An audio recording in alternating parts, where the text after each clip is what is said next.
Testing, 1, 2, 3. Testing, 1, 2, 3. Let me know if you guys can hear me loud and clear.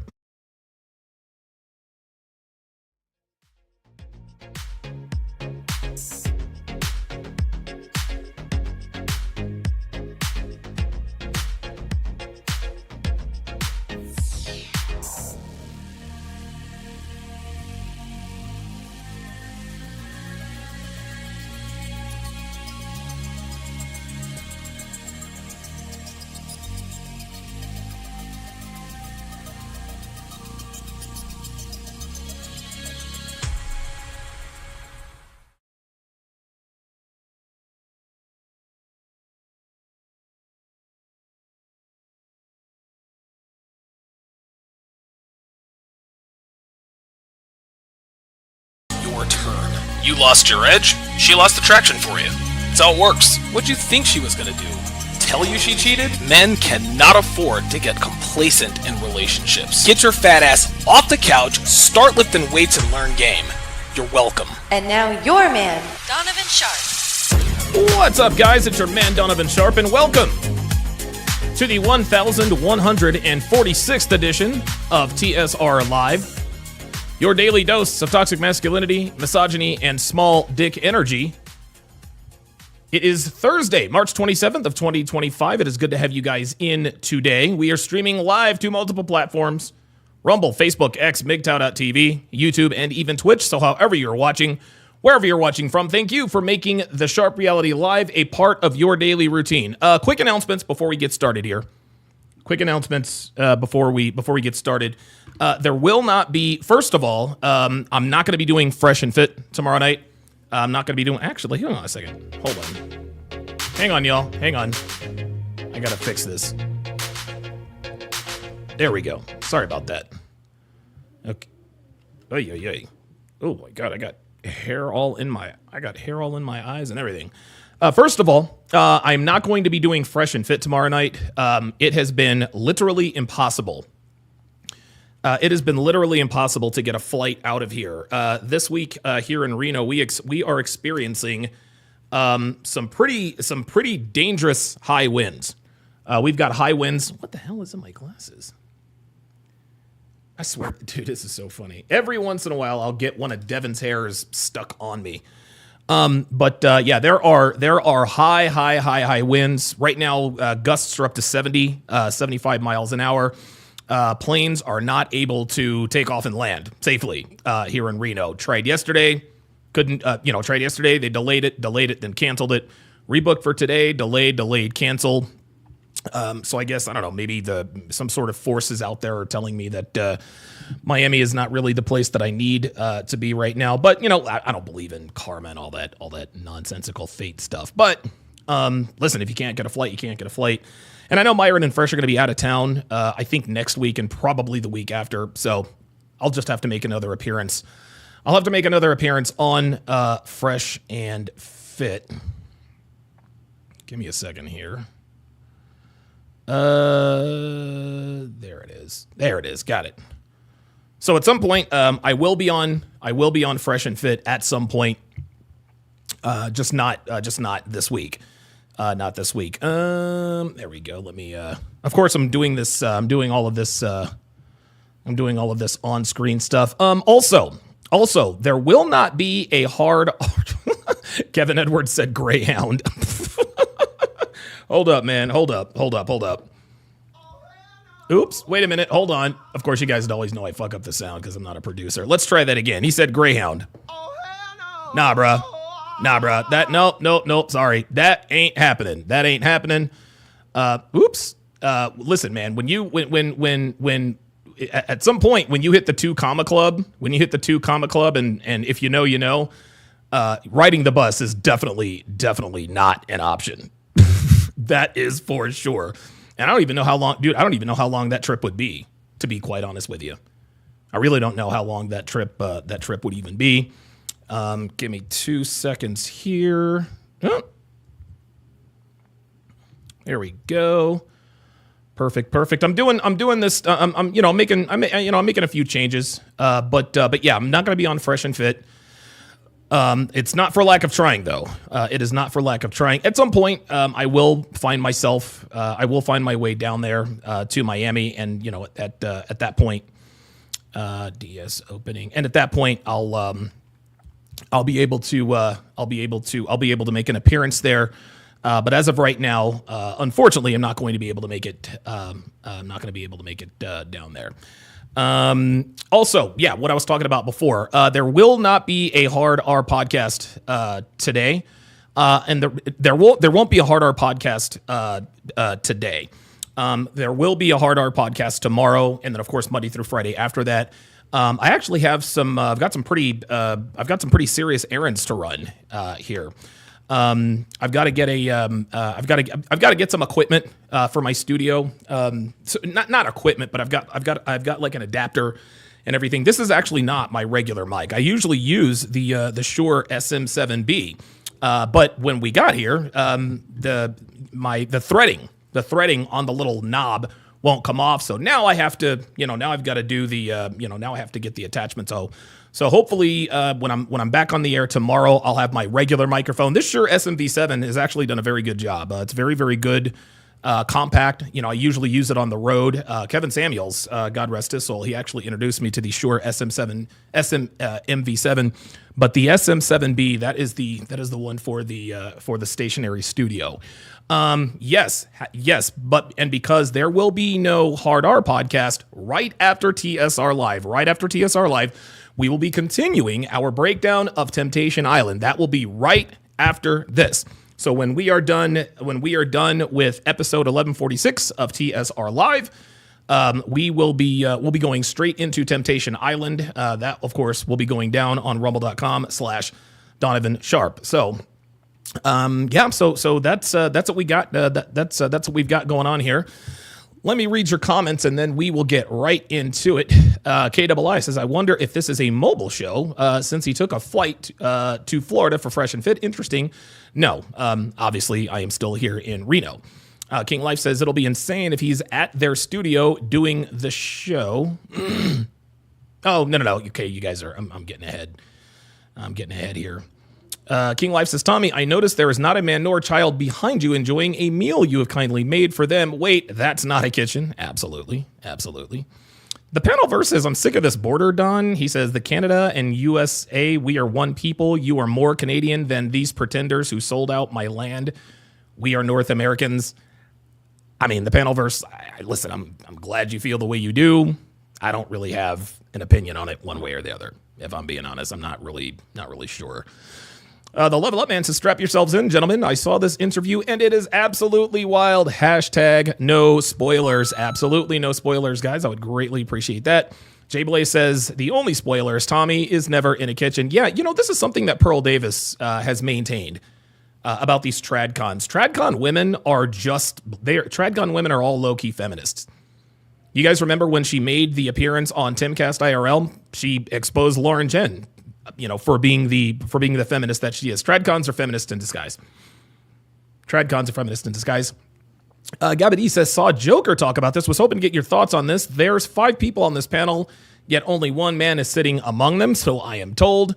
AJ206 says the audio is good, very good. Black Russian Lam says, happy almost Friday, dudes. 3.5 dudes. I don't know what the 3.5 dudes mean.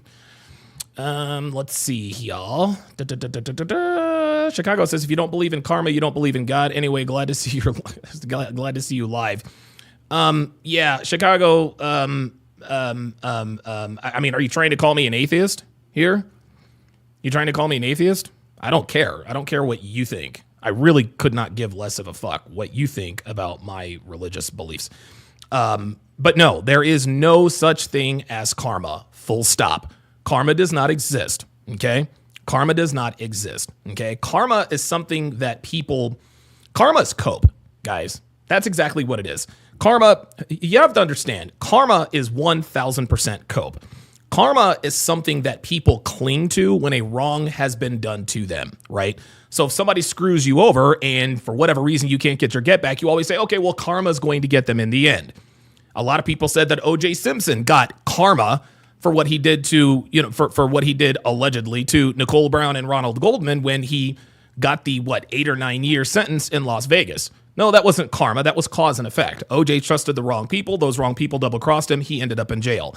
There is no such thing as karma. Okay. There is only cause and effect. If I throw this beard brush up, okay, it's not karma that puts it back in my hand. What goes up must come down. No, that's gravity. Cause and effect. Karma does not exist. There is no cosmic force out there in the universe that balances everything. It does not work that way. There is no such thing as karma. A lot of people said that Kevin Samuels, when he died, that was karma for all the shit that he talked about black women. No, that was not karma. That was cause and effect.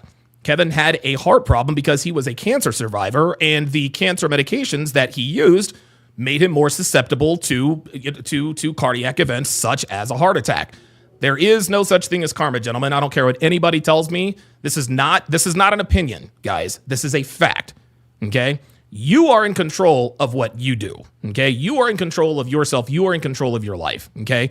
And think about it like this, guys. If karma really did exist, there would be a lot of miserable people in the world. Mainly women. And, well, really they are. If karma really did exist, then why are women winning on the dating market? Now, obviously, they're not winning on the marriage market, right? We know that they're miserable and this and that and the third, but the number of times that women screw over men, I mean, in so many ways, you would think that they would be destined for a life of destitute. But no, most of them are living lives. You take any average rank and file American woman who was screwed over a guy, cheated on him, stolen from him, whatever the case may be, they still live good lives, okay? Later on in life, they are miserable, not because of karma, because of cause and effect. When you sleep with enough men, okay, when you bounce from cock to cock, relationship to relationship, you can't pair bond. That is cause and effect. That is not karma. So for all of you karma, enthusiasts out there, listen, if you believe in karma, that's fine. I'm going to respectfully and vehemently disagree with you that there is no such thing as karma. And just because I don't believe that there's no such thing as karma does not mean that I believe that there's no God. Right? I don't know. I'm probably closer to agnostic at some point up the chain of command in terms of creation. There has to be an uncaused cause. I don't know if that uncaused cause is what Christianity has told us that it is. But I do believe that there is a deity. I'm not sure if it's the God or Allah or, there's some cultures that celebrate many gods, right? And here's the thing. All religions are all kind of different. All religions are different surface level. Fundamentally, all religions are pretty much the same. Be good to your neighbor. Don't cheat on your wife. Don't kill. Don't steal. Don't do bad things to people. That's pretty much what religion is. Just be a good person and live your life and try to do the best you can, right? That's fundamentally. Surface level wise, we all got there, through different means. You mean to tell me the monks up in Tibet, they're devout, they have religious beliefs. Does that mean that the Baptist minister down in Lexington, Kentucky doesn't know what he's talking about? You got the Baptist minister, you've got the Catholic priests, you've got Buddhists, you've got, let's see, who else is there? You've got Muslims, right? Not everybody can be right about everything. Okay, yes, Christianity is huge, but how do we know that it really happened the way it did, right? You going to tell the Buddhist monks up in their Buddhist temples that they're wrong? No, this is what they've believed for centuries. It's just how it is. And not only that, Christianity is a relatively new religion. Dude, there have been religions around the world for millennia. Christianity hasn't really been around that long relative to the rest of religion. So that's where I stand on religion. That's where I stand on religion. Let's see. Chicago says, I'm trying to pull up. Bruh. No, Chicago, listen, man. Look. Karma is not going to, that's not a hill that I'm going to die on. I don't care what you think. I'm not going to get into a debate about karma with you. Yes, you can pull up if you want to, but the pull-up studios are empty. Dasher says, you reap what you sow is something real. Is that right, Dasher? Is that right? You reap what you sow. Is that right? Is that right? You reap what you sow is another way of... See, you reap what you sow is not karma. You reap what you sow is cause and effect. If you eat a bunch of junk food, it's not karma that makes you fat and out of shape. No, that's cause and effect. Number one. Number two, Dasher, I know you're not in here talking about you reap what you sow. Because if you really did reap what you sow, the 2 years you wasted with this virgin who did nothing but waste your time would be yours. You see, Dasher, you did everything right. You respected her boundaries. You talked to her. You guys talked about marriage, all this other kind of stuff. You didn't sleep with her. You didn't even try to kiss her. You didn't even try to kiss her.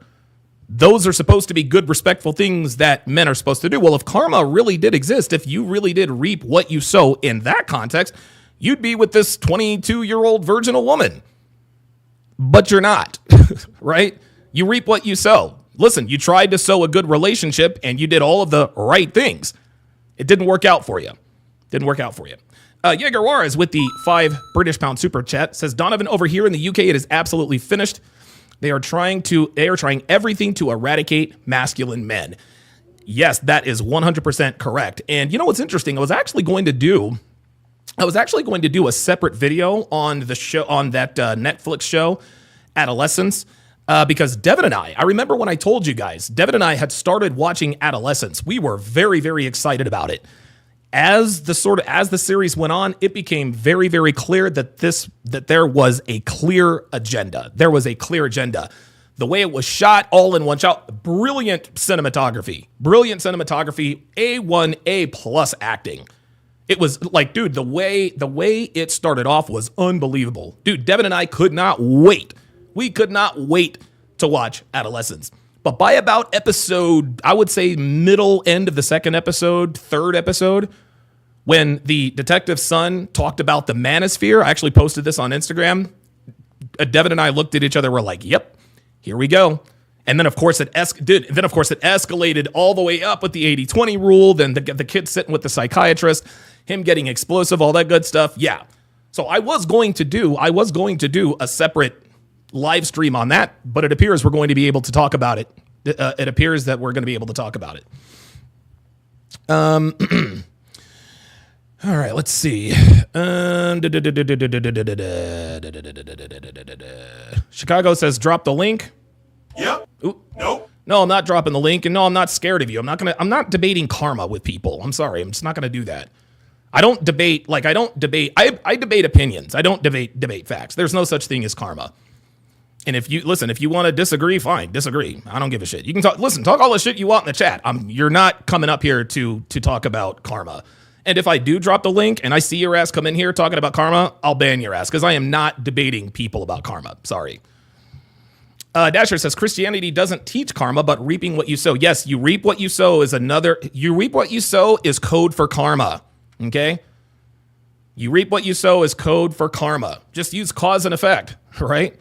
Your life is affected by the choices you make. Karma has nothing to do with that. Yeah, King Life says don't do bad and hopefully nothing bad happens to you, right? Yep. Jay Blaze says Andrew Tate for Prime Minister. Yep, I'll get behind that. Gabby says, hey, shout out Kentucky. He is in Louisville. Appreciate that. Best place in London was the food market, says Jay Blaze. Absolutely. Aryan Privilege says theological out of depth stem to return to basic theme. Yeah. Fuck you. Fuck you, dude. Get the fuck out of here. I'm just gonna time your ass out. Yep. Listen, man. I woke up and chose violence today. I'm putting you in timeout for 5 minutes. Dude, I swear to God, there's always somebody in the chat. Always somebody in the chat. You shouldn't be talking about this. Stick to the topic. No, fuck you. Fuck you. Fuck off, Aryan Privilege. I don't give a fuck what you think. Dude, if I want to talk about religion, if I want to talk about Wendy's Frosties, if I want to talk about thongs, if I want to talk about video games, if I want to talk about wrestling, I'm going to fucking do it because this is my goddamn show. So you can go fuck yourself and your mother. Dumbass, man. Chicago says niggas scared. Oh boy. No, I'm not. Jesus. Chicago. Oh my God. Chicago, are you really are you really going bark, bark, bark, chicken, chicken, chicken? Donovan's scared he's a chicken. Bruh. This ain't middle school, bruh. This ain't middle school. I'm not. Yeah, there it is, because I'm right. Of course you are. Of course you are. Of course you are. Didn't choose violence if you scared. All right, Chicago, that's it. You're done.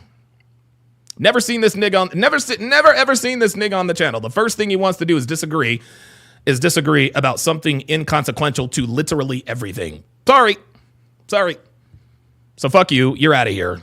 Niggas scared. These niggas. Kevin Edwards says, yeah, let's talk about wrestling. Yeah, right.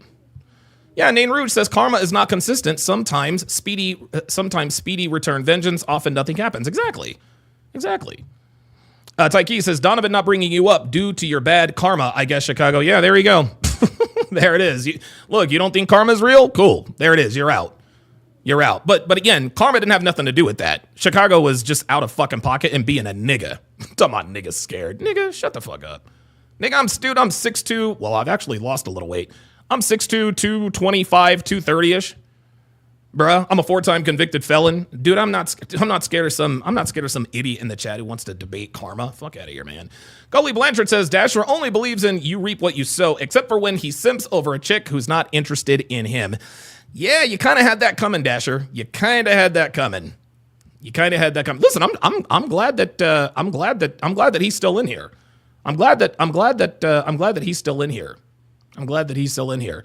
Hero UEL, someone who has never, ever chatted before, says, do you believe in coincidences, Donovan? Oh my God. See, this is what I'm talking about. This is so fucking funny.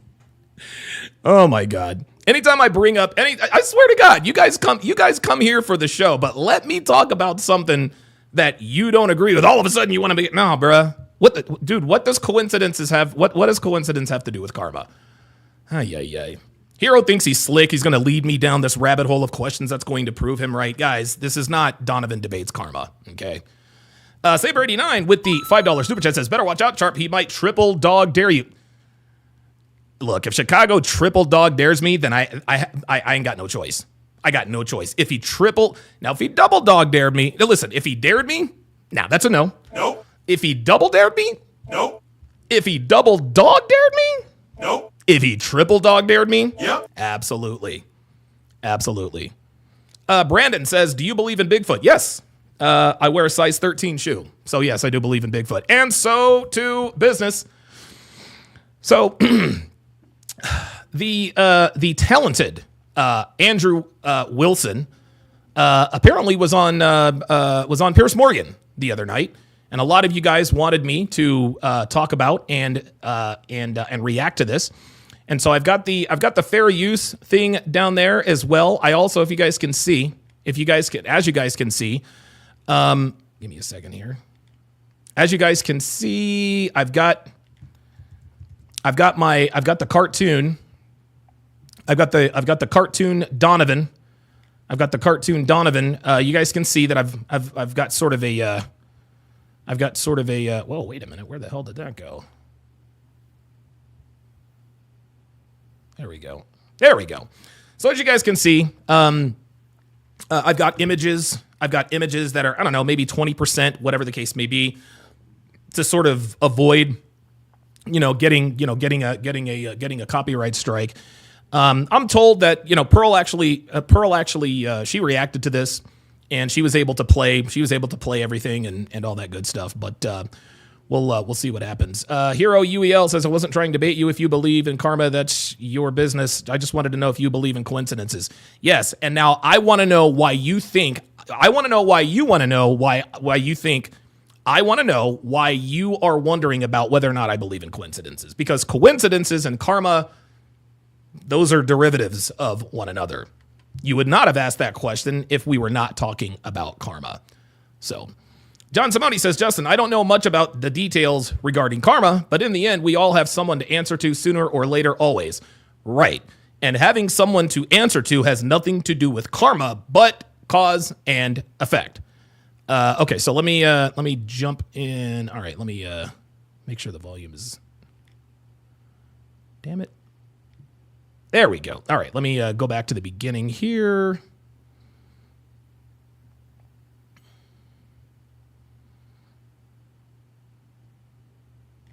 All right, and away we go.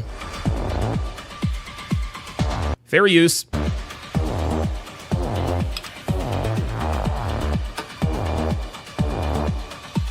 Fair use. What the hell is this?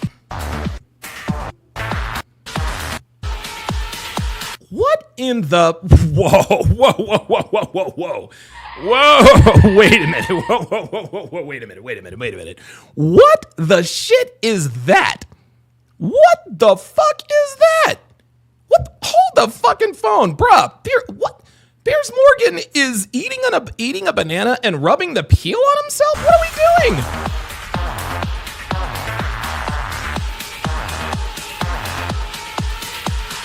Bruh, what the yo, what the fuck is that? What in the fuck is that? Yo, this is crazy. What in the fuck is, dude? What, dude? A grown man is rubbing a banana peel on his face. Holy moly! Brenda C says, I think he's making fun of that morning routine viral video. Oh, okay, yeah. I don't know. Yeah, you guys know me. Listen. You guys know me. I am very, very bad. I am very, very bad at how can I put this? I'm very, very bad at keeping up with current events, so I have no idea what that's about. I have no idea about this morning routine. You guys know me. I'm always the last to know. Yeah, he's making fun of Ashton Hall. Okay. All right. Very good. Okay. That makes sense. That makes sense. Ay.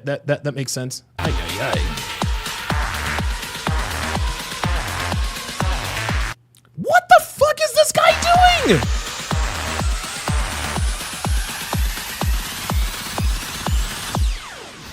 Oh, wow. Did not see that coming. Okay. Adolescence on Netflix is currently the biggest show in the world. Yes, it is. About a 13-year-old misogynist. A 13-year-old misogynist. There we go. Kills a teenage girl has been seen by 25 million people so far and was raised by the British Prime Minister. Hang on a second. Let's speed this up a little bit.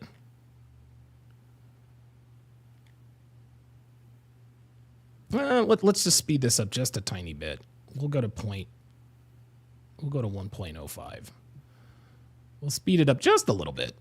In Parliament. With our children, I've got a 16-year-old boy and a 14-year-old girl. It's a very, very good documentary to watch, or drama. This violence carried out by young men, dude, what the fuck is this guy prattling on about? Influenced by what they see online, is a real problem. It's abhorrent, and we have. Yeah, Rogue Nation says, can you get rid of your face backgrounds? Nope. No, sorry, man. Like, guys, I gotta be careful here, guys. I got to be careful. I have to be careful here. And the reason, listen, I'm sorry, I'm not removing the facial backgrounds, okay? I'm not doing that, all right? And the reason why I'm not doing that is because I got to protect my channel. You know, listen, Trump's in office. Pearl was just remonetized. Fresh and Fit might get remonetized. Sartan and Rolo are, they're monetized again. But I take nothing for granted. Yes, Rogue Nation, it's copyright. It's copyright. So there we go. Yeah. To tackle it. It's actually a fictional story, Prime Minister, not a documentary. But as the Prime Minister referenced, it tells the story of young boys who are radicalized by content online. There are references to the Manosphere, the Matrix, incels, absolutely, and red pills. Andrew Tate gets a name check, and that part of the show. There it is. Yep. The Andrew Tate shite. It sparks an outpouring of commentary. Andrew Tate shite about the abject horrors of the internet and the crisis of male role models. Banged by a girl, you saucy. You're not getting it. What am I not getting? The Manosphere. And by the way, the guy on your screen, I can't remember what his name is, but if you guys remember, this was the guy who played opposite Jason Statham in the movie Snatch. He was Jason Statham's partner in Snatch. Dad, you're not reading what they're doing. It's a call to action by the Manosphere. Yeah, call to action by the Manosphere. 80% of women are attracted to 20% of men. See, there it is. And you guys hear the music in the background. Makes it sound very ominous, very nefarious, all that good stuff. You must trick them because you'll never get them in a normal way. Yep. You see this? Look at this. Insane. Well, The Guardian summed up the general tone of the reporting with a headline that said, from the police to the Prime Minister, how adolescence is making Britain face up to toxic masculinity. Is it really? can it not just be a successful drama that references popular culture, as so many do? Critics of the show say it's another version of the same man-bashing narrative that gave rise to the so-called manosphere in the first place. Well, here to debate all this is the host of The Crucible, Andrew Wilson. BS Profile said, Manosphere, bruv. The radio host, James Barr. The host of Tomi Laren is Fearless on Outkick, Tomi Laren. And the host Oh, she's with Outkick. Yeah, she's with Clay Travis and the boys. That's right. of the Determined Society, Sean Fraser. Welcome to all of you. Andrew Wilson, let me start with you. Yeah. Because Andrew, let's go, Andrew. Let's do it, baby. Let's do it. I've got 3 sons, 31. Oh, shit. That's not what I wanted to do. Sorry about that. Before, I think I brought them up to respect women, to not behave. Tomi Laren is Fearless on Outkick, Tomi Laren, and the host of the Determined Society, Sean Fraser. Welcome to all of you. Andrew Wilson, let me start with you, because I've got 3 sons, 31, 27, 24. I think I brought them up to respect women, to not behave in a misogynist way, and to behave in a pretty decent way generally. But I'm also aware that they've grown up in an era when the likes of Andrew Tate and others have become increasingly dominant in the way that a lot of impressionable young men. And the reason why men like Andrew Tate have become dominant is because young men are looking for answers, okay? We as males, we as men, we look for solutions, okay? We look for solutions. We recognize the problem. The problem is that modern women are, just in a nutshell, what the red pill is really all about, what the manosphere is all about, it is about acknowledging the truth about the way modern women operate, okay? And then we offer antidotes and remedies to that. That's basically what the manosphere is about. Now, it used to be about pickup and game and all that other kind of stuff. Not to say that it isn't any longer, but now the manosphere really is leaning more into self-improvement. And when you self-improve yourself, make money, make muscles, learn game, hold frame, shout out to MLD for that, women will make higher quality women presumably will make themselves more available to you as a natural byproduct of your male improvement. That's really what it is. Shane Will Win says, trick them? Really? SMH arguing in bad faith. Exactly. Start to think and view women. And for all that Andrew Tate can say that is positive about getting fit and being successful and dude, literally right out of my mouth. Unbelievable. And so on, there's indisputably a hardcore streak of misogyny that runs through his veins. Indisputably? What? No. Andrew Tate is not a misogynist. Andrew Tate's not a misogynist. You want to know who the real misogynists are? You guys want to know who the real misogynists are? The real misogynists are the low-level MGTOW guys, the black pill guys, right? Guys who use the rhetoric, well, how can you tell a woman is lying? She's moving her lips. Like, really? Like seriously, all women lie all the time. Come on, man. Come on. Which I think has been quite damaging to young men. So I'm not all in either way here, but I can certainly see the arguments. Where do you sit? Yeah, well, I mean, I think that this. So I watched the show, and it just goes through a typical feminine view, right? Yep. So all of these things are always through the prism of the feminine. So young boys, they don't do well in school. No. They don't do well in school because it's all programmed for the feminine. Stay still, fold your hands, right? Be quiet. Boys are rambunctious. They like to beat each other up. They like to be mischievous. They like to break things. They like to do that kind of stuff. There's no outlet for them to do that stuff. Their teachers... And any outlet that they have to do that stuff is always canceled. We shouldn't have boys in wrestling. We shouldn't have boys in football. It teaches them to be violent, all that good stuff. Any healthy outlet for boys, any healthy outlet that is discovered for boys without girls, okay, is seen as misogynistic, is seen as damaging, okay? Men, we don't, like the manosphere is the one, guys, the manosphere is the one place on earth where men can actually talk about, where men can actually be honest with each other and ourselves. It is the one space where we can talk freely. This used to be locker room talk. Well, the feminists invaded the locker room, and now even locker room talk is no longer sacred. The manosphere is the last bastion of free speech in terms of telling the truth about intersexual dynamics between men and women. Shout out Rollo Tomasi. These are all women, right? There's basically all masculinity is now considered toxic. Yep, basically that's all exactly of it. right. The same women who are getting their double shot of espresso on the way over to the school they're about to teach at. They're 24 years old. Sometimes they're banging their own students, Yep. right? Hilariously Yep. enough. Yes, they are. And look at this. And then these people look at the guy in the middle. Really? Oh, I can't imagine what you're talking about. go out to Parliament. The same women will go to Parliament. They vote. Yeah, Chi-Town says barbershop talk. Exactly. Listen, man, look. I don't know about you guys, but like barbershop talk used to be like before I moved to Oklahoma. I used to always get my hair cut at, dude, 8, 9, 10, 11 years old. Dude, the men spoke very freely. To send men off to war to stab each other in the face with bayonets. And you're concerned about toxic masculinity. It cracks me up. It's like the brutal savagery of men is a necessary precondition for society. Nain Rouge says, Donovan, the guy in the middle, is happy. Oh, okay. Well, all right. I guess that makes sense. To exist. And we just kind of pretend like it's not. And this show should actually be an... Dr. B84 says that guy plays for the other team, so his opinions are complete BS. Okay, well, that makes sense. I appreciate that. Thank you guys for pointing that out. Indictment on the feminine. Though, I don't know. Who knows? Dude, I have no. Listen, I got the niggadar. Okay? I got the niggadar, but unfortunately, I don't have the gaydar. So, yeah, I appreciate that. Rather than the masculine. Because basically masculinity is just punished everywhere all the time, nonstop. It's no wonder guys like Andrew Tate get so famous in these spaces. I mean, what's the alternative? The alternative is everything must be feminine, tone policing, nonsense like this. It's ridiculous.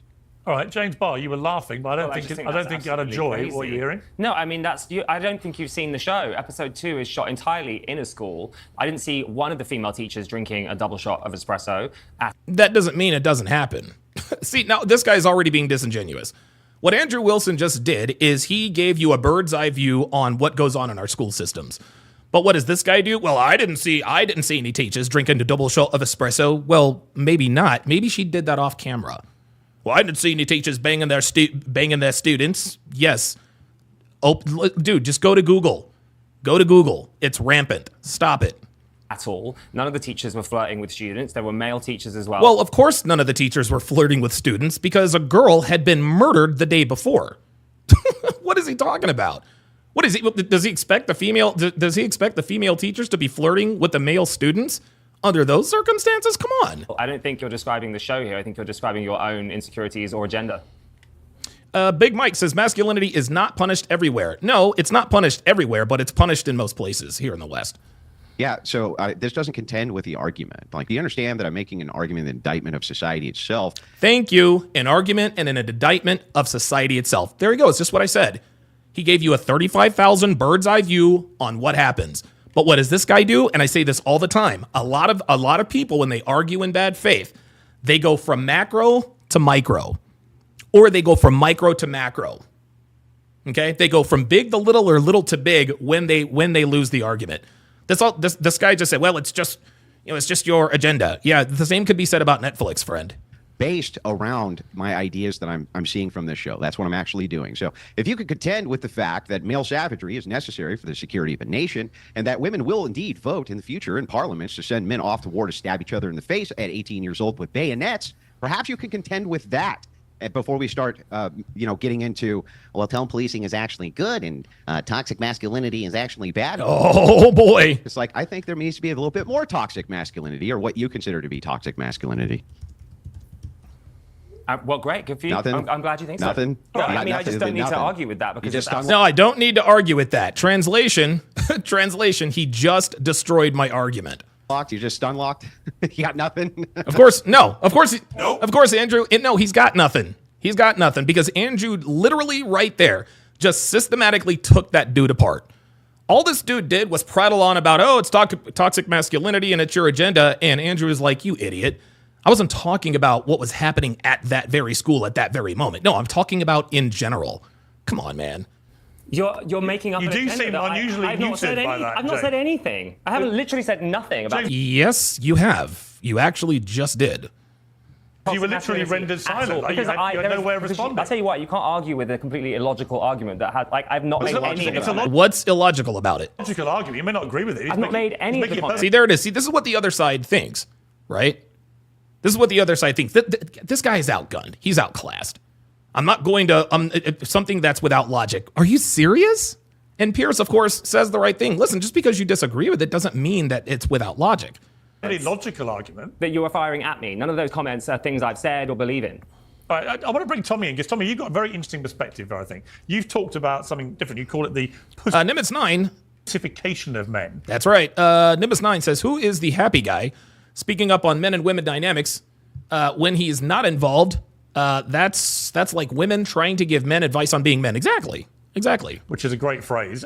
Black Samurai says, this guy is giving me zesty vibes. Yes, he actually is very zesty. I'd love you to just explain what you mean by that. But also, you're not a fan of Andrew Tate or the influence he has. So that makes you, I think, an interesting commentator in this area. So just explain, first of all, the pussification of men.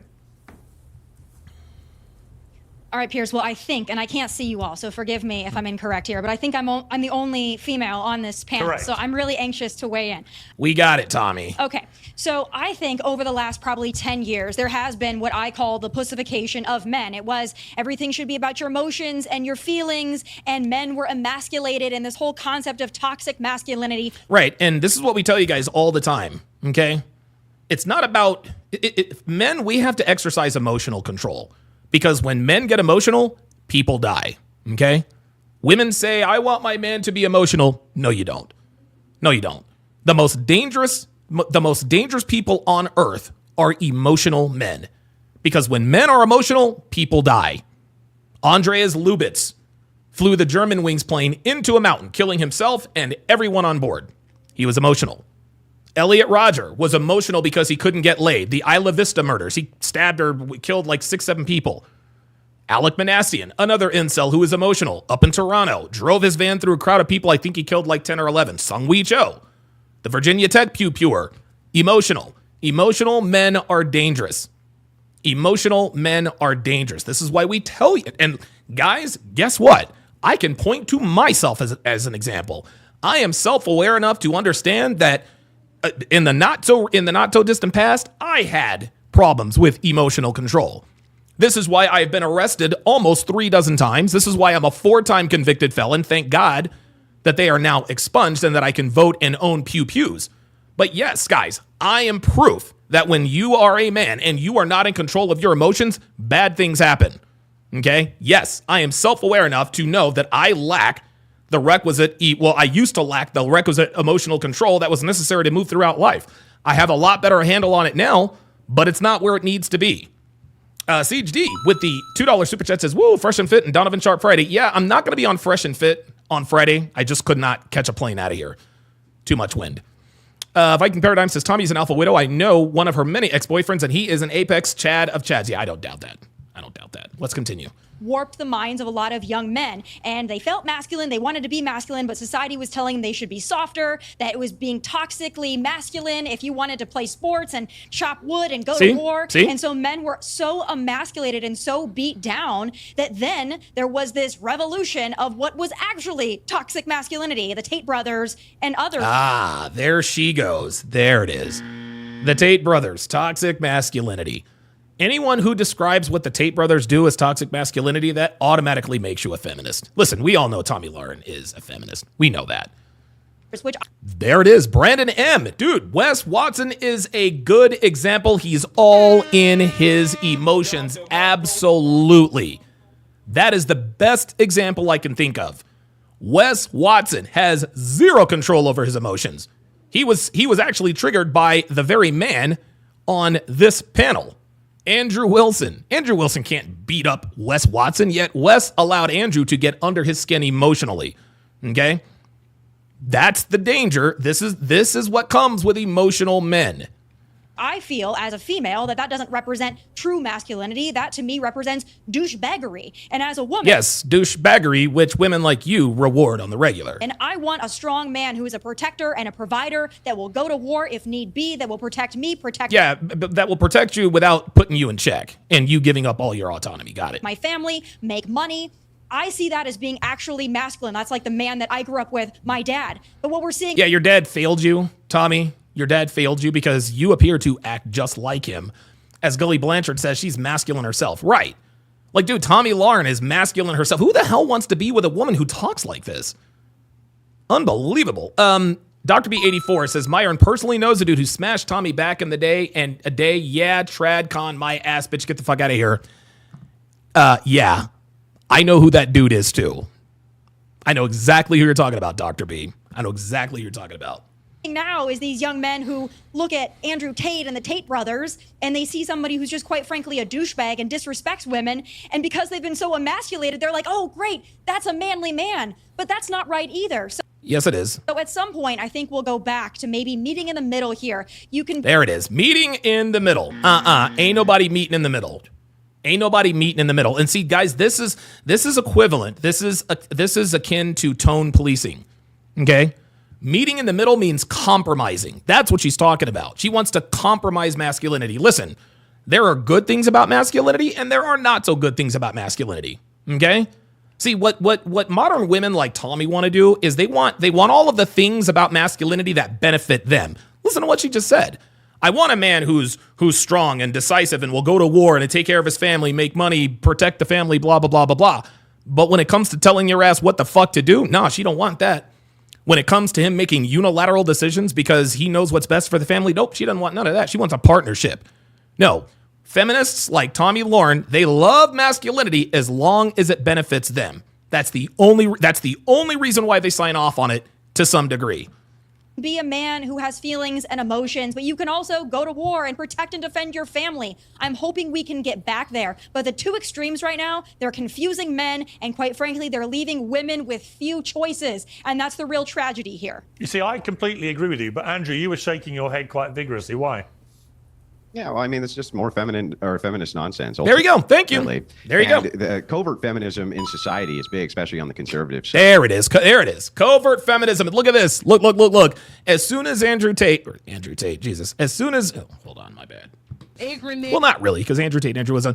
As soon as Andrew talked about covert femininity, who's the first person to scoff? It's Tomi herself. Just watch. This nonsense, ultimately. And the covert feminism in society is big, especially on the conservative side. There it is. Hit dogs holler, Miss Laren. Hit dogs holler. The reason why she went is because he knows she's talking about her. So here's what happens, right? Women need to have feminine virtues for men to be pursuing masculine virtues. There you go. You say things like, well, what I want is for men to protect me and I want men to make money. Well, that's great. What that ends up doing is it gives you a set of privilege in society. What do men get? What do men get for doing that for you? What are we getting from women for doing that? Are we getting chaste virgins on our wedding night? Nope. Hell no. No, we're not getting chaste virgins on our wedding night. Are we getting women of great virtue? Nope. No, we're not getting women of great virtue. The idea of courtly love is supposed to be done for women of great virtue. Where are they? Well, I'll give you one clue where they are, Andrew. They're nowhere. And so in modernity, in society, when female conservative influencers say this, it's actually a form of covert feminism. They're saying, I want privilege in society. There you go. Right? But what is it women are giving to men to get it? What? Women are not giving anything to, you want to know what women are giving to men? Modern women are giving to men for their traditionalism used up bodies. What are they giving them? Nothing. Tell me. Well, Can I please chime in here? Yes, you can. And then James can, and I'll come to you, Sean. No, I would love to. I love this whole thing of like, if you're a female conservative and you don't believe that men should be douchebags, that all of a sudden you're a... See, there she goes. Mischaracterizing things. Nobody says that men should be douchebags. Nobody says that. Nobody in the listen, not on this channel, okay? No one has ever said you must be a douchebag to women. There are times where you have to engage in douchebaggery activities. But we don't tell men the secret to being manly is to be a douchebag. No, we tell men the secret to being a man is to be masculine. And anything that does not serve women directly is seen as douchebaggery or toxic masculinity. Siege D with the $2 super chat says, darn, with the heart broke. Yeah, you know how it goes. Covert feminist. Call me a feminist. I really don't give one crap one way or another, but Yeah, you do. You clearly care, Tomi, because your face is beat red right now. I can tell you this. A lot of these men, these podcast hosts on the right that like to think of themselves as these big masculine men, and what am I getting out of it? I can tell you this. There's that feminism. All right, I believe... There it is. See, there it is. See, there. Oh, wow. Andrew Wilson. Bingo. I'm not a feminist. I don't care. But what does she say? Don't give one crap one way or another, but I can tell you this. A lot of these men, these podcast hosts on the right that like to think of themselves as these big masculine men, and what am I getting out of it? I can tell you this. There's that feminism. Right, there it is. Got her. Yep. There it is. There is that feminism. Landed that rib shot. I believe there's I'm a woman of virtue, coming right? out. Yeah, there's the feminism. Oh, and then you're interrupting me too. Didn't take long, did it? Didn't take long, did it? Okay. Yeah. Oh, I'm sorry. Did you want to speak over me? Yeah, I don't care if you call me. I don't really care if you call me a strong, feminist. independent Oh woman? my God, Andrew Yeah. is absolutely cooking. Look, dude, look at Piers. Look at Piers. Piers loves it. Piers You're loves actually it. interrupting me. I didn't interrupt you. Look And you at were spewing Piers. your bullshit. So now it's my turn. Oh, and now she curses. Dude, Andrew is already under this bitch's skin. Oh my God. Yo, this is not close. Okay, Oh You my mean so, the truth? like I said before, so I believe there we go again. Here's, Dude, she's just like a woman. She can't let anything go. She can't let anything go. All Andrew has to do is say what, dude, 3 words, 4 words, 4 perfectly placed words, and he throws Tomi right off her square. Gentlemen, this is what women do. Okay? This is why we know this is one of the frailties of women when they come onto stuff like this. What she needs to understand is that you don't need to respond to everything that Andrew says, because when you do, it's verifying everything that he said. I'm a woman of virtue. I happen to be independently successful. I have a husband who's not only a former professional athlete, but is currently a professional baseball coach. So is he not a masculine man? Nobody said that he wasn't. I mean, I'm confused here. What's your concept Don't you of a understand that masculine that man? misses the Mine is a point, man who that respects misses- me. Yeah, that misses the point, though. Like, you're still not contending with the What's the- argument what's your- that I'm what's your making. I'm point? saying inside of society, right this second, right, masculinity is not only punished, but also women on the right, covert feminists on the right, are constantly and consistently talking about how they need to have privilege in society. Thank you. Want men. Their version of masculinity is men who take care of us, men who protect us, men who do all of this. Those are all duties that men have towards women. Great. What are the duties that women have towards men? What are the duties that women have towards anything? What do men get out of this arrangement? Thank you. Thank you. What are we getting out of this arrangement? Can you tell me? I mean, Well, I as I would was going to argue answer that a men second ago. innately should be I don't protectors wanna and interrupt you. providers. Hang on one second. Let Tomi Most respond. men are born that Let way. Tomi respond to that, and then I'll come to you, Jez. And then Yeah, Sean, you've been waiting patiently. So most men are born to be protectors and providers. I can't imagine my dad saying, you know what, to my mom, you know what, I'm not going to be a protector and a provider unless you do this. That's not how real men operate. No, real men do operate like that. Real men do operate like that. You want to know why? Because women operate the same way. Women tell us, Tomi, listen, unless you provide and protect me, put a roof over my head, clothes on my back, food in my belly, I'm not giving you my body. It's quid pro quo. Okay? Relationships are absolutely transactional. Women, and this is funny, women regularly fall short of their wifely duties, yet they expect the man to never fall short of his husbandly duties. Tomi just sat here and said, well, my dad never said to my mom, I need X, Y, and Z, or I'm not doing A, B, and C. No, he didn't have to, because women like your mother aren't around today. Okay? Women and men like your mother and father, it wasn't the same back then. You see, it was understood that if you provided, protected for a woman, female, that you would get access to her body, doting, dutiful, submissive, a home-cooked meal.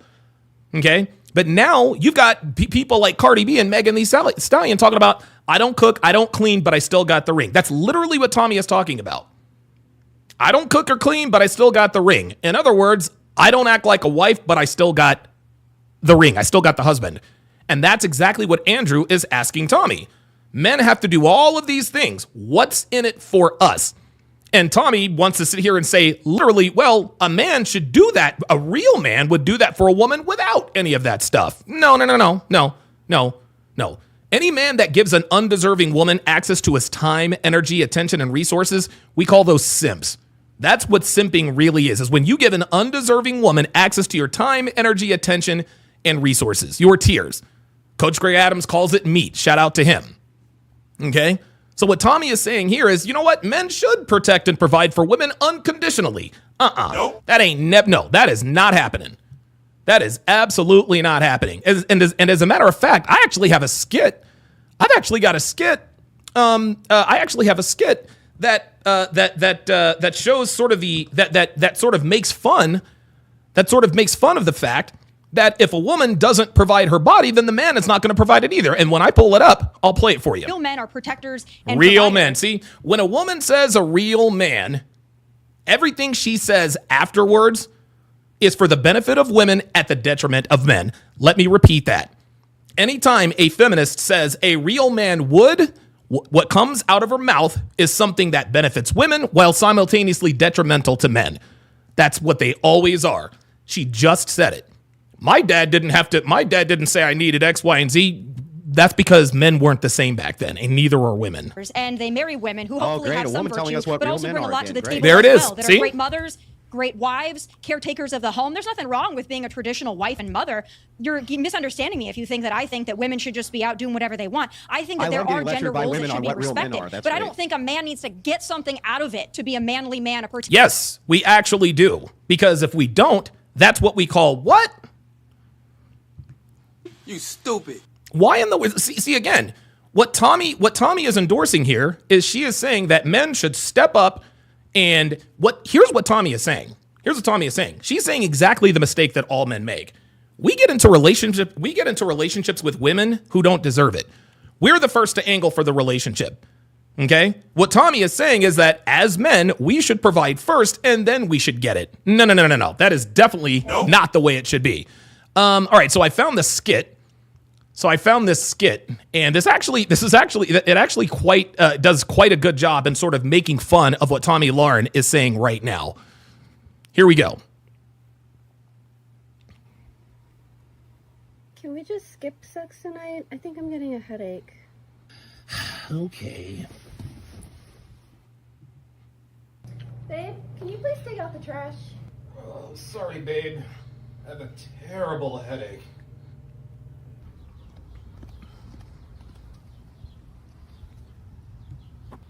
Hey babe, the tire has a nail in it. Can you fix it, please?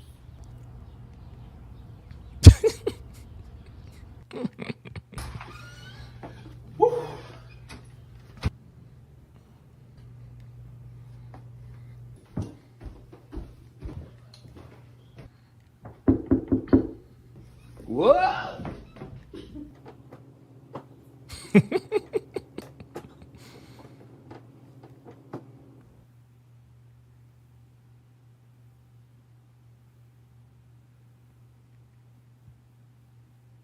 Remember, guys, if she doesn't uphold her end of the bargain, Then you don't uphold yours.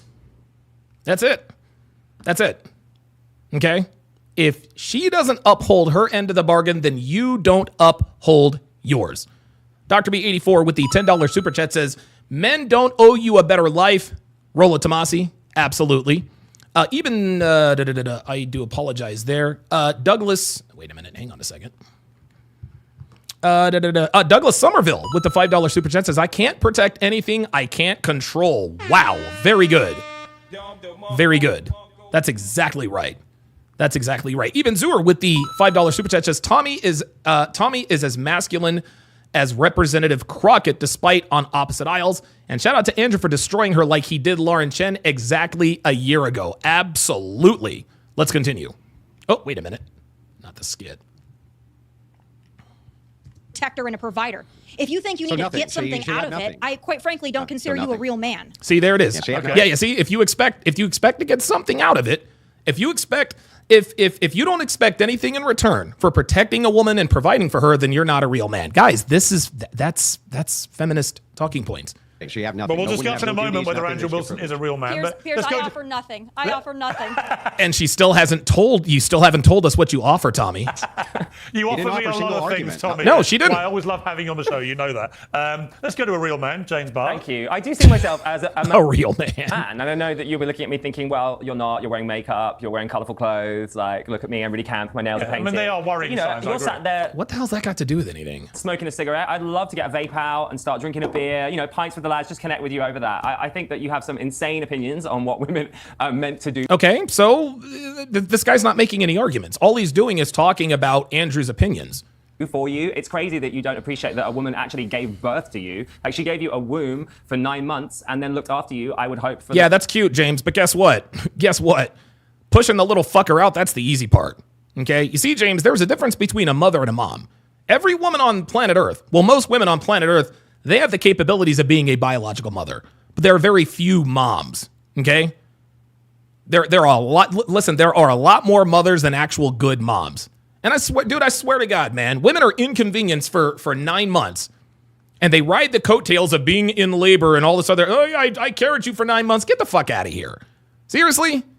Western women live the best lives of any class of human on the planet. and we want to exalt them. We want to exalt them on high just for pushing out a kid every once in a while. Yeah, newsflash, James, they don't feel a damn thing. They give you an epidural. You don't feel anything from the tits down. What the fuck is he talking about? Shane will win with the $10 super chat. Says she hit a buzzer beater at 30, now 32, and still has yet to provide an offspring, a cute face, and that's it. Right. And Tomi knows that that's all she's good for. That's why she hasn't answered the question. For the beginning of your life, and you're sat there going, what do women owe men? Women don't owe men anything. No one. No, they don't. And we don't. See, he's right. Women don't owe men anything. But guess what? We don't owe you anything either. Or we don't owe women anything either. Guys, you will never, ever, ever hear me say, as a woman, you owe women XYZ.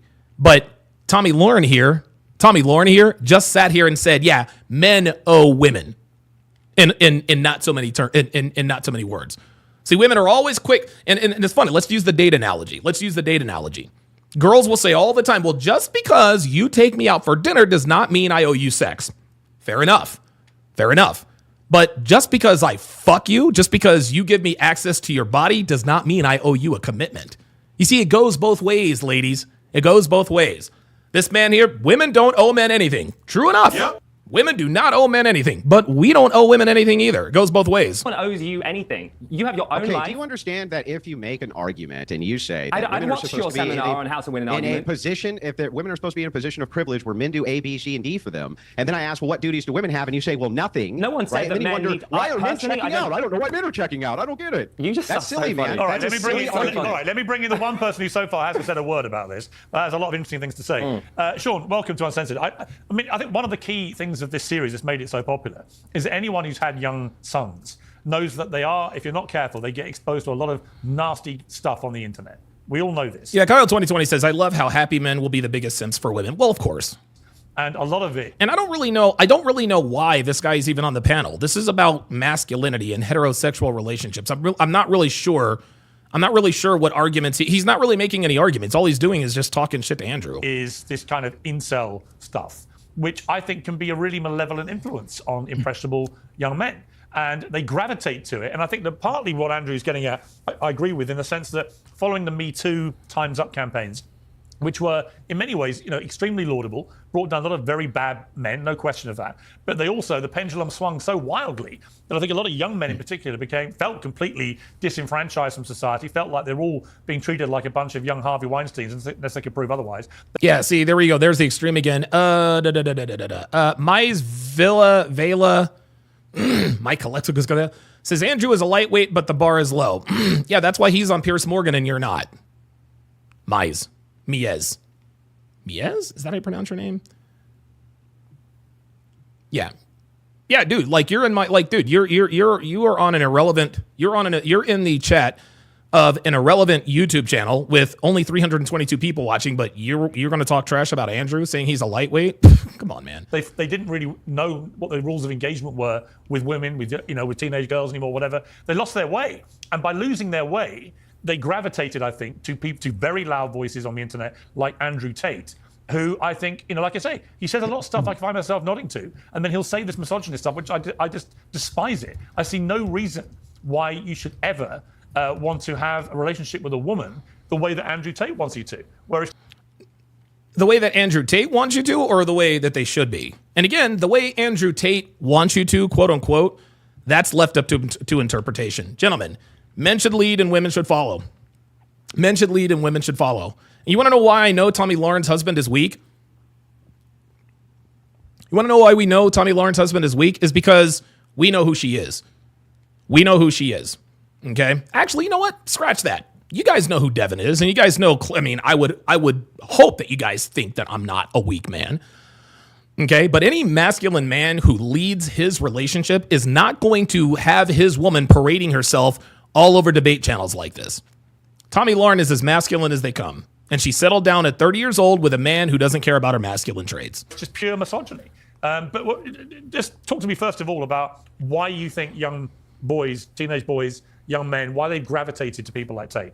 Because I have. Yeah, thanks. Yeah, so I think it's, first of all, we got to understand that we have an amazing responsibility as a parent to lead from the home and to have these open conversations with our young children. All right, whether they're male children, female children, we have to make sure that we're having open door conversations and we are tackling the hard subjects. Because if we don't take care of everything at home, we don't take care of everything in public, like at school, and other forces within society that help raise our children, we always say it takes a village. Well, it certainly does, but it starts at home. And if you cannot have these open conversations and allow your children to be honest and open with how they are feeling about society and the things that they are seeing, they are going to go to misogyny. They're going to go to the Andrew and Tristan Tates of the world, and they're going to learn how to be a man from that. And that is not what society needs. It's not what the world needs. That is not. No, that's absolutely what the world needs. Like, seriously, guys, dude, look around us. Look around us, guys. Like, dude, dating, relationships, marriages are in the toilet. Guys, I put a poll up on YouTube the other day. Like, what is more common for modern women, relationships or situationships? Like, dude, dating show breakdowns, Fresh and Fit, Pearl, dude, women, we are really starting to begin to see an influx of women who have never been in a relationship. Never been in a relationship. There was one woman on Love is Blind, Molly, or whatever the fuck her name, 29 years old, never been in a relationship, ever. What's that going to be like in 10 years? What, when you talk to the average 27, 28-year-old woman, never, it's always situationships. It's crazy. This is why we know we need men like Andrew Tate. Not masculinity. It is masquerading as misogyny. How do we protect young men from the easy access at the moment there is to people like Tate? I mean, well, you can't, because young boys also have access to pornography, but no one seems to be up in arms about that. How do you actually put a ring fence around them so that you can tackle exactly what you've just said, but they're not also being dragged into that? The Brown Bunny says the guy in the blue is what they want young men to be. Right. Exactly. And this is why 50% of women are going to be single by 2030. Oh. It's tough because they're growing up in a world we never grew up in, Piers. We didn't grow up with the internet. We didn't grow up with Bumble, Tinder, Instagram, Facebook. No, I was taught how to treat women by my mother, my grandmother. Open the door. Exactly, Piers. But again, your mother and your father are not the same as they are today. I find it disingenuously hilarious that men from yesteryear talk, well, my parents taught me. Piers, like, how old is Piers Morgan? He's got to be, what, in his 60s? Piers, your mother and father grew up in a different time, man. Like, dude, honestly, how many men in their late 20s, early 30s are listening to the bullshit advice that their preachers are giving them?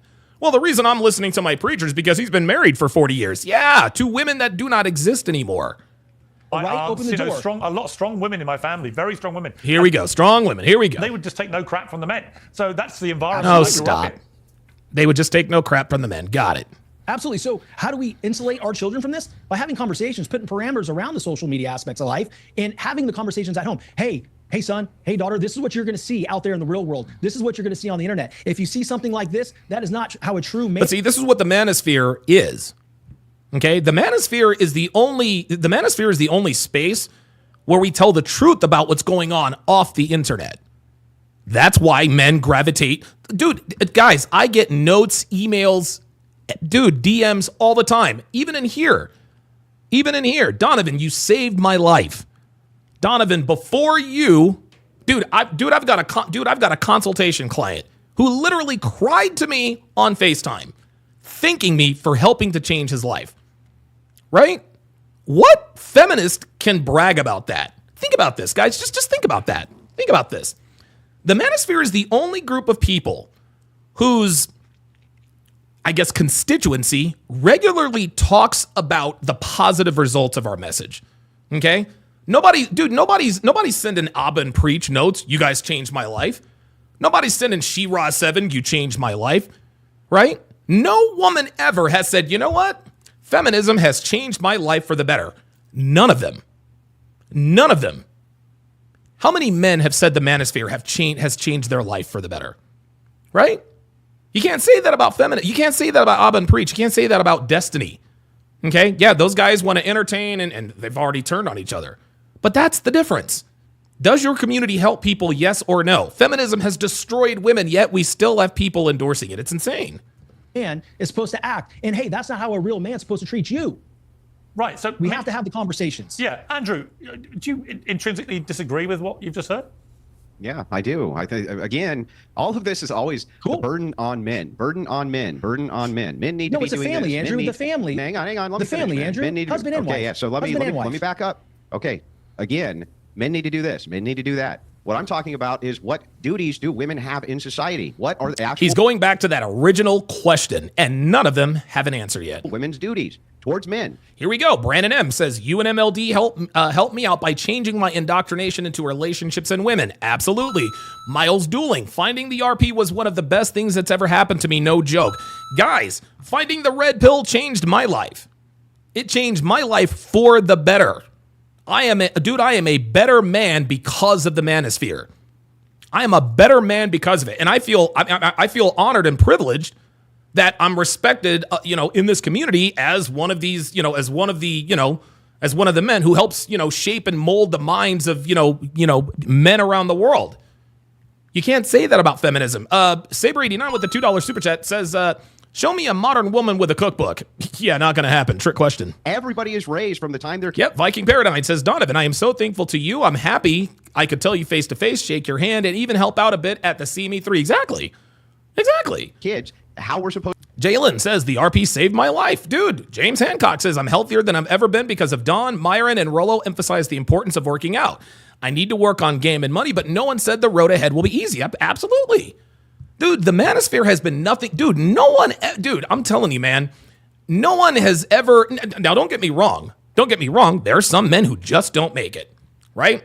Andreas Lubitz, Alec Manassian, what's his name? Sung-Wee Cho.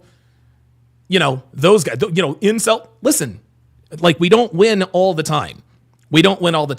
But, dude, I can't think of one man who has ever said, you know what? Feminism has changed my life for the better. Can't find them. Supposed to treat women. We all know how to treat women. We never talk about how men are supposed to be treated. That's almost never discussed, especially by how women are supposed to treat men. That's right. What their duties in society are. This has been completely dispelled. Guys like Tate have risen because Christianity itself has become a feminized religion. Woo! Uh-oh, Andrew's cooking. Protestant sex has become completely feminized. And it didn't used to punish masculinity at all. And now it does. And so Man Up Academy with the $5 super chat says, Donovan, I believe that women understand that their lives are over and they want to not be alone with their pain, misery, loves company. I would agree with that.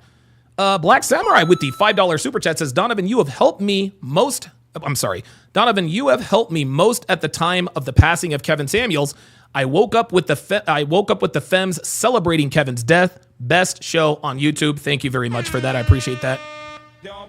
Appreciate that very much, man. Thank you. Let's continue. Where's the alternative? Where's the spiritual alternative? It's nowhere. And we need to get back to this fundamental question of what even is misogyny. Because I don't think that men kicking the crap out of each other, being brutes, insulting each other, hazing each other, even bullying each other is misogyny. I don't believe so either. And I believe that bullying, dude, and Myron says this all the time. I agree with him 100%. Bullying is necessary. Bullying is really the only, bullying works, guys. It does. You might not like it, but you know what? It's interesting. Bullying is kind of like masculinity, right? It's not something you necessarily like all the time, but it's definitely something you need. Not only do I not think it's misogyny, I think it's perfectly healthy. Yeah, but I don't think that's misogyny. Well adjusted. Is that the argument? But that is not misogyny. Well, no, hang on. How women see this is totally... Misogyny is where you have a hatred or, whatever you want. Right. Misogyny is defined as the hatred of women. We don't hate women. We We love women very much. Okay?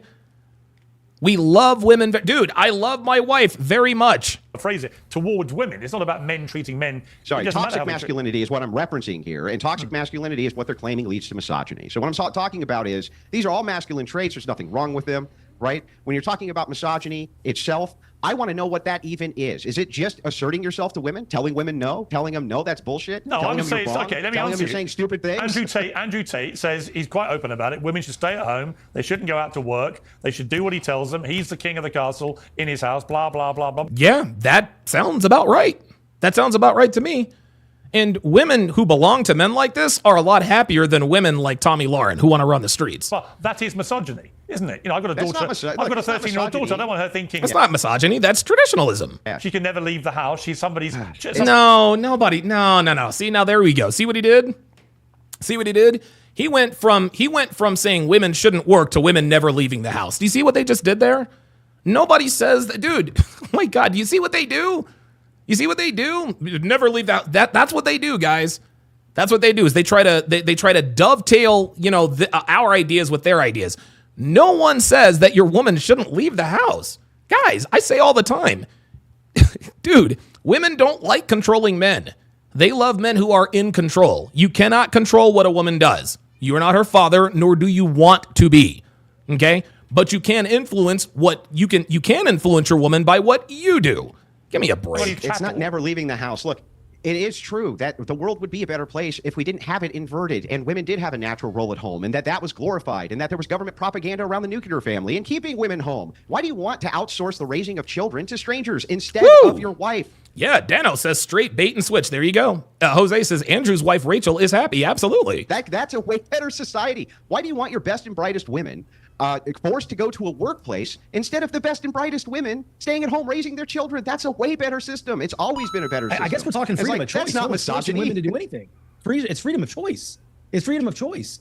I love the fact that my wife's out there working, teaching kids and building Adolescence. I love that. Okay, now that's very different.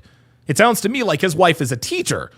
Listen, there are certain jobs that I think that women should have, okay? Because listen, it's 2025. We all know about inflation. If a woman's going to work, she has to work, okay? She has to work. Women who are daycare providers, dude, I'll give them an A on that. Women should be daycare providers. They should be at nurseries. Women need to be in industries that play to their strengths. Nurturing, providing.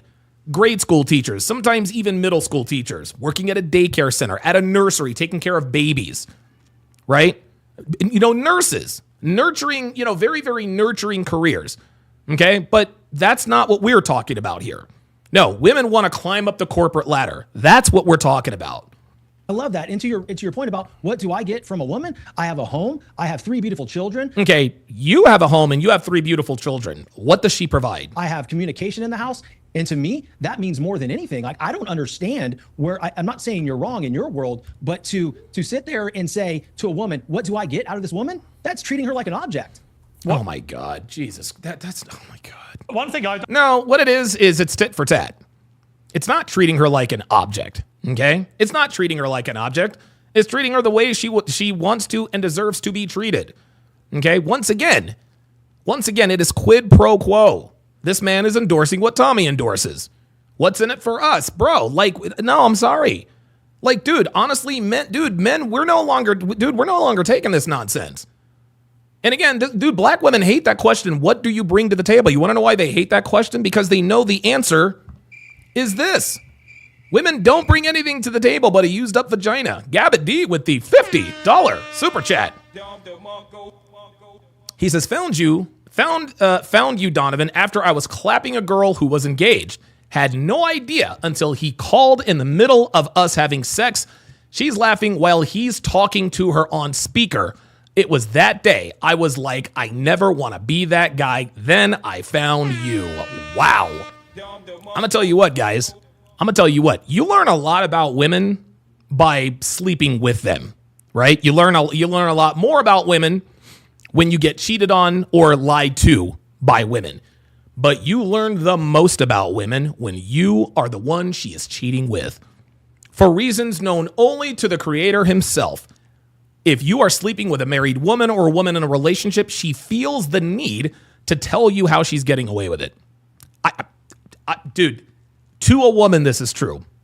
Okay, so it's okay to treat men like objects, give them duties, but you're not allowed to give women duties. I feel respected. Okay, well, let me ask you this. I'm not angry about it. How come it is in the United States that men can be drafted? Women can't be drafted, but women can vote to send men to war. 18 years old, they're stabbing each other in the face with bayonets. Women can vote to send men to war that they then themselves do not have to fight. It's a duty that men have, they do not have. What's the counter duty for women? There's no obligation for women to have children. We're well under replacement rate. It's slated 45% of women will be single in the next 10 years, up to 60% in the next 30. That's the estimates right now. Our replacement rate, we can't even replace our own country's birth rates. That's how low they are. Maybe this is what we're seeing as a systemic issue. Oh, yeah, there we are. There it is. Maybe it's people like you that's causing the problem. That's not an argument. James. Inside of society, because nobody will put. Now, do you see what just happened? Do you see what just? This is the difference between Andrew and Tommy. This is the difference between Andrew and Tommy. Andrew's cooking. Then James tried to throw in that jab. Andrew talked right through that. Yet when Tommy is making a point, all Andrew has to do is mention 2 or 3 words, and she's right off the square. Watch how Andrew talks right through this dude. Maybe this is what we're seeing as a systemic issue inside of society. See, he didn't even acknowledge it. That's how it's done. That's how it's done. This guy tried an ad hominem. Well, maybe it's because of people like you. Andrew's like, dude, fuck you. I'm going to continue talking. Because nobody will put duties on women. Go on, Instead, James. Maybe it's men like you that are making that maybe that's why happen. the Maybe you're the problem. See, he's trying it again. Rate is low. Yeah, It's crazy to me as well that you were just sat here. Don't talk over each other. Let James speak. I can't understand why you are sat there confidently thinking of yourself as a victim constantly. You have a platform and you're sat here like, I'm a victim. What are women No one's calling us victims. doing for me? What happened in your childhood that has made you so traumatized as an adult? Here we go. What? This dude is literally arguing. This dude is literally arguing like a feminist. And look who has the biggest smile on her face. Conservative Tomi Laren. Who hurt you? Who hurt you? Dude, if you're going to debate with Andrew Wilson, you're going to have to come with arguments that are a little bit fresh. Like, what happened to you in your, like, seriously? And here's the thing. Even if something did happen to him in his childhood that traumatized him, that's not his fault. You know what I'm saying?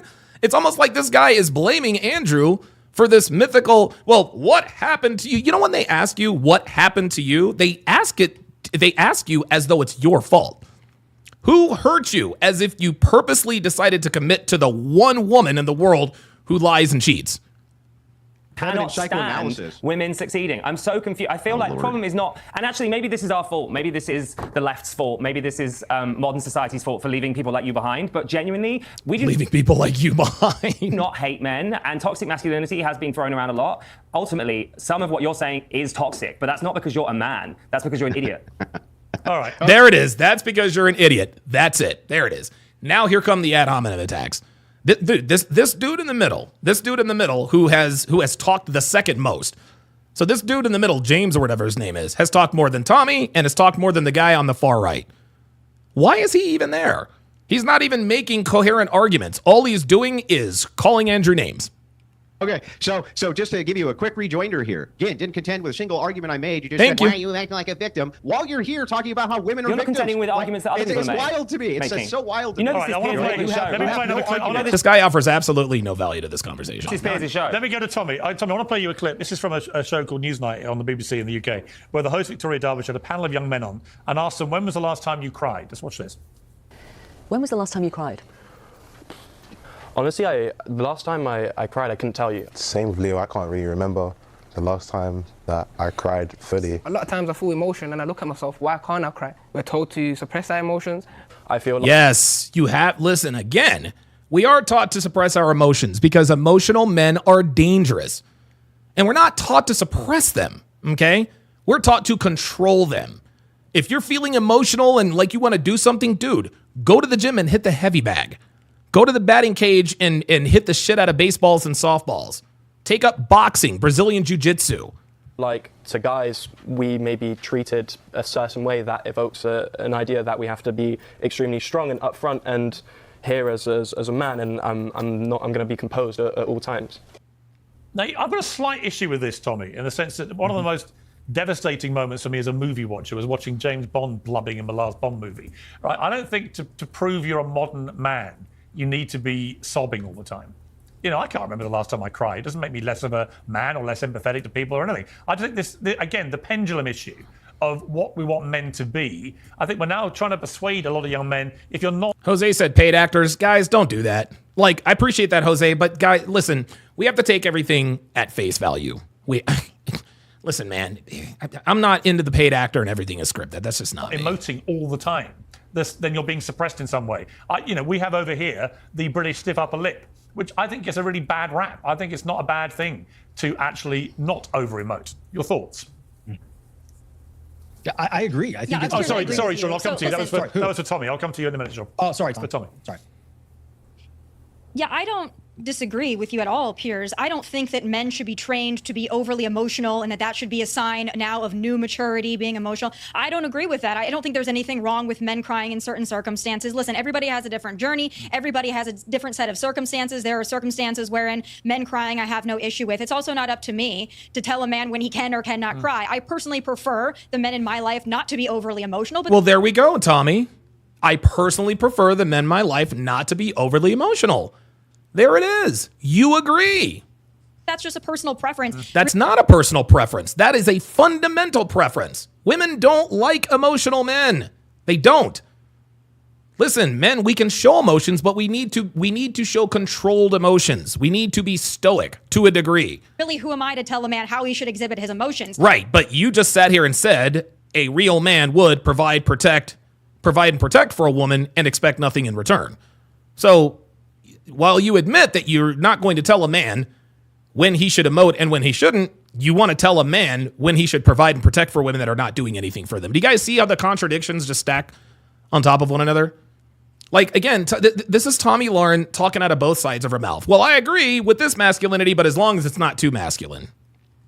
But again, I think that there is two sides here that are both too extreme. You've got the one hand that wants men to be feminine and cry and show their emotion and be weak. And then you've got the other side that says you cannot cry, you must always be strong, and you should look at women as an object. So again, nobody said to look at women as objects.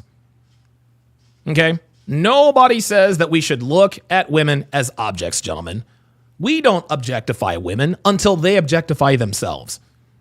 All these OnlyFans girls, bikini models, blah, blah, blah, blah, blah, they objectify themselves before we do. And there's got to be a happy medium here. I think there once was, but now because of... No, there was not a happy medium. Again, I agree. There was an overreaction of the feminist movement to make men weak. I don't agree with that either. Yeah. I just wish we could come to a place where there was a happy medium, where people could just... See, what she's trying to do, guys, is she's trying to negotiate masculinity. She wants all of the bits of masculinity that benefit her without any of the costs. Okay? Listen, Devin loves that I am the shot caller. I make all the calls. Okay? I am the shot caller. I'm the shot caller. But part of being able to relax and know that as the shot caller, she didn't have to really worry about stuff. I'm the one that's got to make the decision. I'm the one that has to make the decision. That pressure is not on her. Devin does not want that pressure. That is for me. That's the cost. And you want to know something? I have made decisions regarding our household that she doesn't necessarily agree with. Guess what? That's the cost of being with a masculine man. That's the cost of being with a man who's in charge. Tomi Laren wants a man who, and somebody just said it in the chat, she likes a man that never says no to her. Right.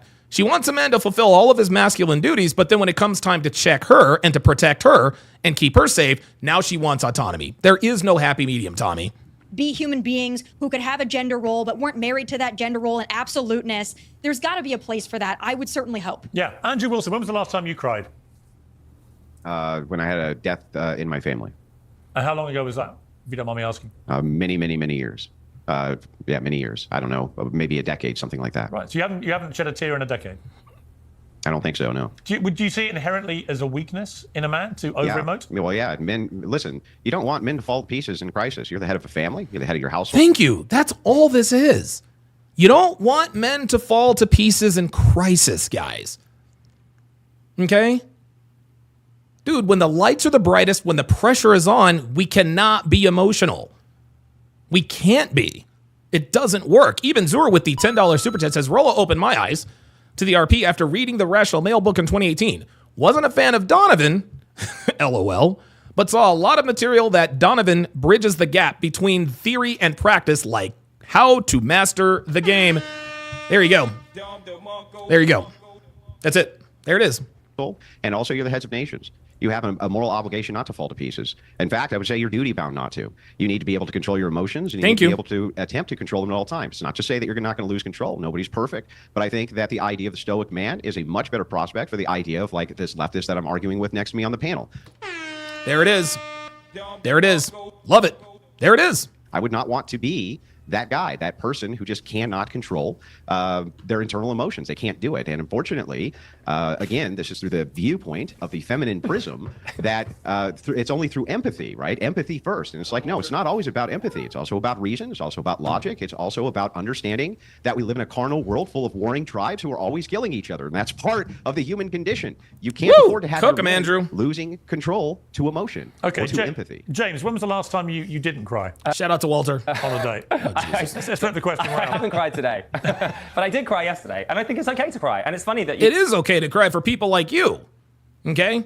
But for people like me, people who have other people depending on me, I can't afford to go to pieces in crisis. You keep trying to goad me and saying that I don't have control of my emotions. I think I have incredible control. Nobody said that you didn't have control over your emotions, James. Control over my emotions because I know what's upsetting me and when, and I'm able to talk about it. Well, how often do you cry? I mean, not all the time, but every day? No, not every day, Piers. I cried yesterday. I probably haven't cried for about 3 weeks before that. But honestly, my therapist tells me I need to cry, and it's a good relief. But the point being, Andrew, oh God, he has a therapist. Jesus fucking Christ. That explains a lot. I think that is such a weakness, Andrew, that you haven't cried in a decade. Like, that's crazy to me. Told me I could cry. I'm so worried about you. I can't understand. Well, you're crying now. I'm so worried about you. I'm pleased I happily facilitated that for you. I think we're seeing the two extremes that Tommy was talking about. Honestly, yeah, Tommy, you're so right. There's no nuance. I mean, it's difficult to have nuance on this show anyway, but we do need to find some in this. No.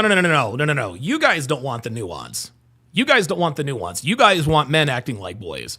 You want men acting like women. I think the point is men should not feel they can never emote, but also they shouldn't be encouraged to believe if they're not constantly emoting, there's something wrong with them. Well, of course, but also that's where the pendulum's just gone too far. You are also sort of guilty of this manosphere, Piers. You're very much in the manosphere yourself. What do you think that means? Whoa, wait a minute. So now because he's a part of the manosphere, he's got to be guilty of something? That you think James Bond shouldn't cry, and that if he does, that's a weakness? No, James Bond shouldn't cry. Because if James Bond cried, he wouldn't be James Bond. I want him to seduce women. Which he does. I want him to be a ruthless, steely-eyed dealer of death to bad guys. But also, I want him to have a cigarette with his whiskey or his shaken not stirred. Maybe Andrew's your type. And I don't want him sopping like a baby all the time. I don't. Like Tommy might not. Guess what? When you're in Her Majesty's Secret Service, you don't have time to cry all the time. There it is. See? At his core, even Piers Morgan understands. Even Piers Morgan understands the duty of a man to keep himself together in crisis. By the way, shout out to... Oh, no, Walter, of course, is not on camera. Shout out to Walter. He is here on camera. Of course, he's drinking my water. Very sad news about Her Majesty Piers. Sadly, she did pass away, and I'm sure you cried at that, which is completely His Majesty right. now, obviously. Tommy, actually, the last Bond film was under... It is God Save the King now, by the way. Her Majesty, so I was correct. Fine. Fact checking.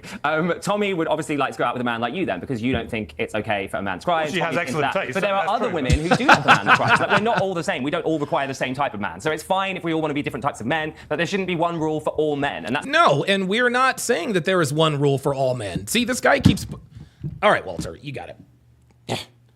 This dude keeps trying to generalize what we're saying. Nobody said that there's one way to be masculine. Nobody said that you have to be absolutely... No.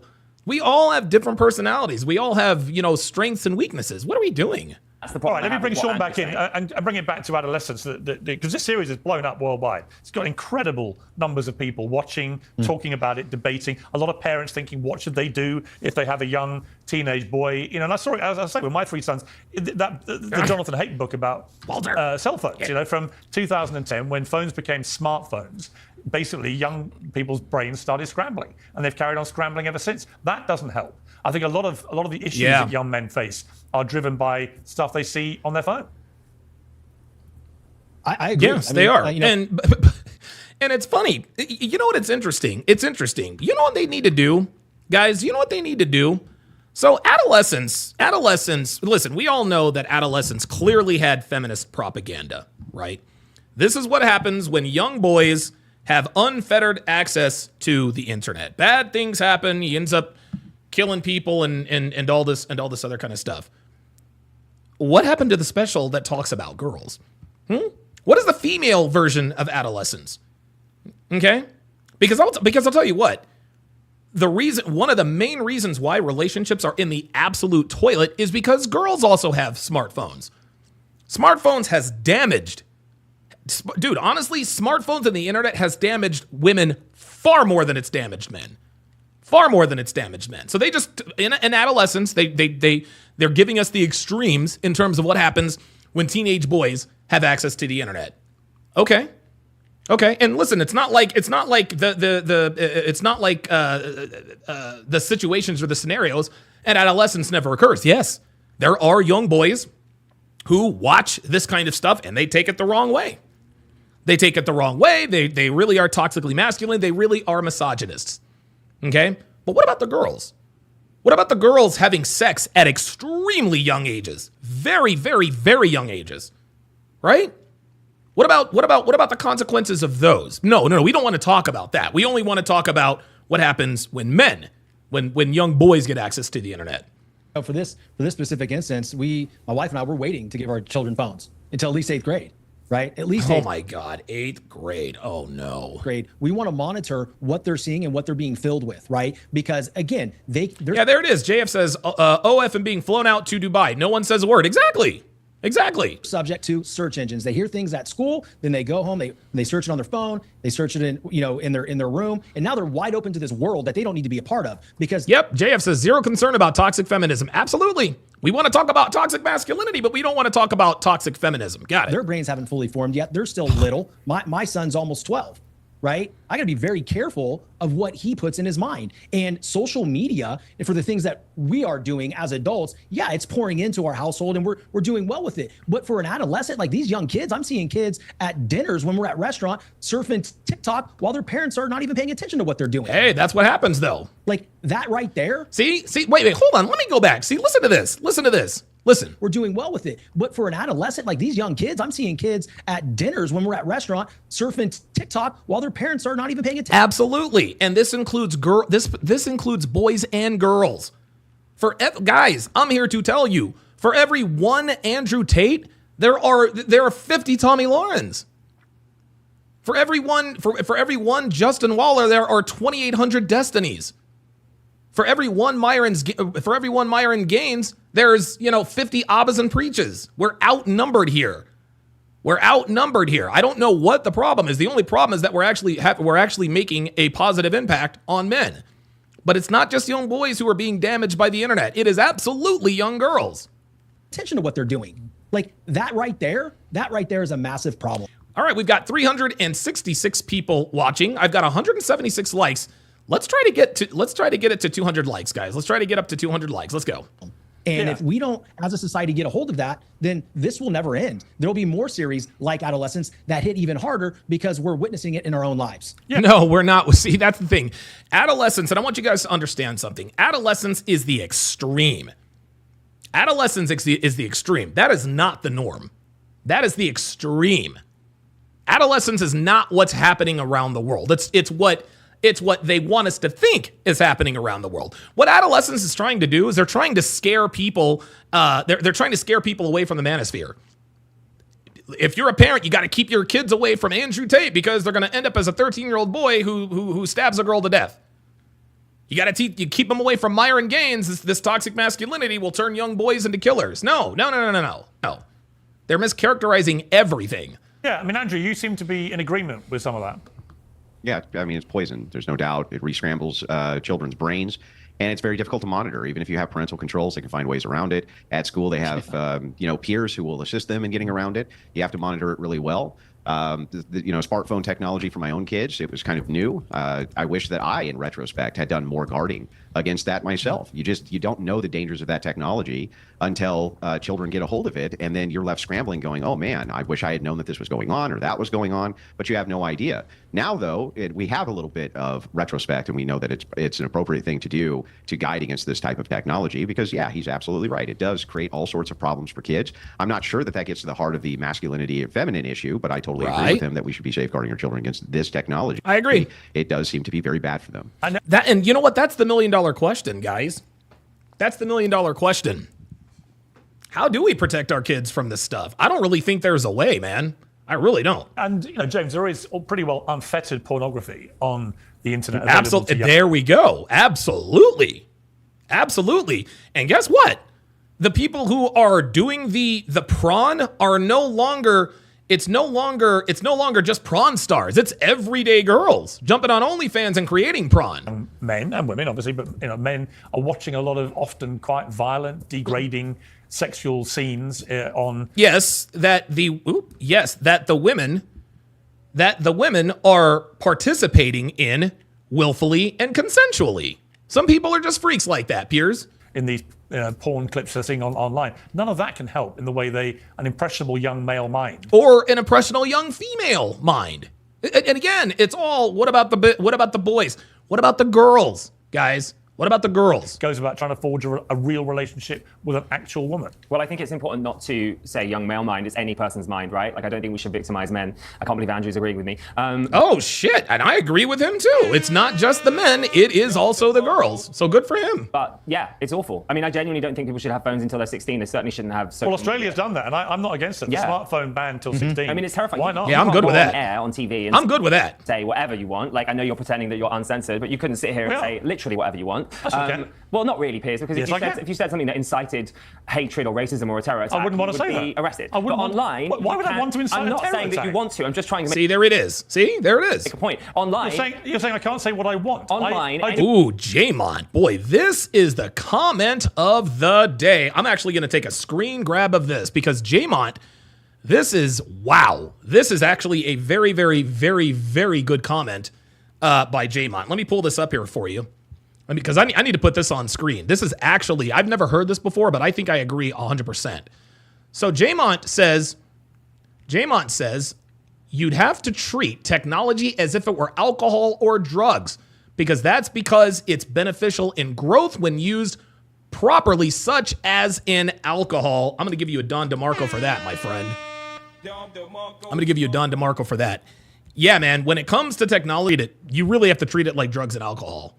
You really do. Do not want to incite a terror but attack. if you did, I'm allowed. Just to be, you're raising an interesting point about censorship. Yeah. We're uncensored because I don't say anything I don't want to say. Right. So when you say I'm censoring, I'm actually self-censoring. I'm not. I'm not going to call for a terror attack. I'm not saying that you would ever do that, of course, but I'm saying that if you did, there would be accountability for that because you are broadcasting to a lot of people. Right. Yes, but guess what? We are the only ones that are quote-unquote held accountable. It's only male-centric content that gets censored.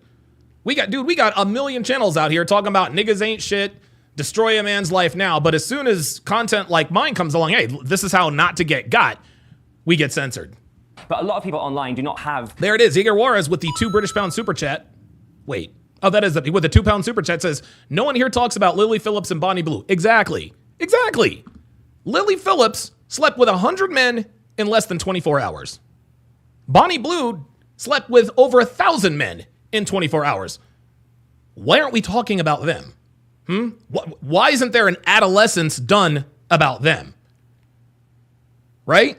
Okay, listen, the kid in Adolescence, he took things the wrong way. Okay, that's fine. But I'm going to tell you what. There are a lot more, I'm going to tell you guys this right now. There are a lot more Lily Phillips and Bonnie Blues than 13-year-old incels who are homicidal.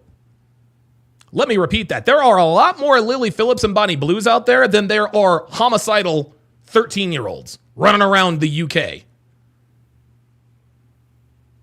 That gate stopping them from saying horrendous things. And so therefore it can blow up online, excuse the horrible pun, and that shouldn't be allowed. There should be a system in place that stops people broadcasting things that aren't meant to be broadcast to millions of people. Things that aren't meant to be broadcast. What you are describing, James, is literally censorship.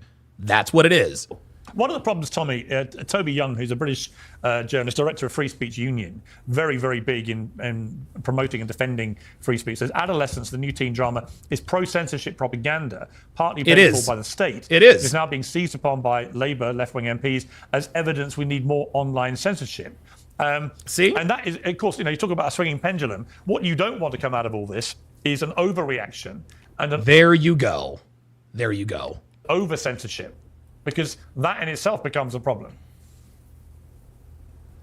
Yeah, 100%. And I agree with Sean on this point, too. I think parenting has more to do with this than any of us really, can even understand. I mean, many, I'm sure, in this panel can. But parenting is, to me, the end-all, be-all of all of this. I mean, you can watch horrible things online. You can I listen to agree people with that. say horrible things. But if you've got a good foundation with good parents at home, hopefully two, that provides you with a lot of guidance and support to navigate these things. And it doesn't really, scramble your mind in the way that those that are not blessed with a two-parent household may be impacted by it. I don't believe that censorship is ever the answer. I believe that more speech is the answer to speech that you don't like. And as much as I don't like certain people online and what they say, whether they're the Tate brothers or whoever else. See, the reason they want to censor us, guys, there are two reasons they want to censor us.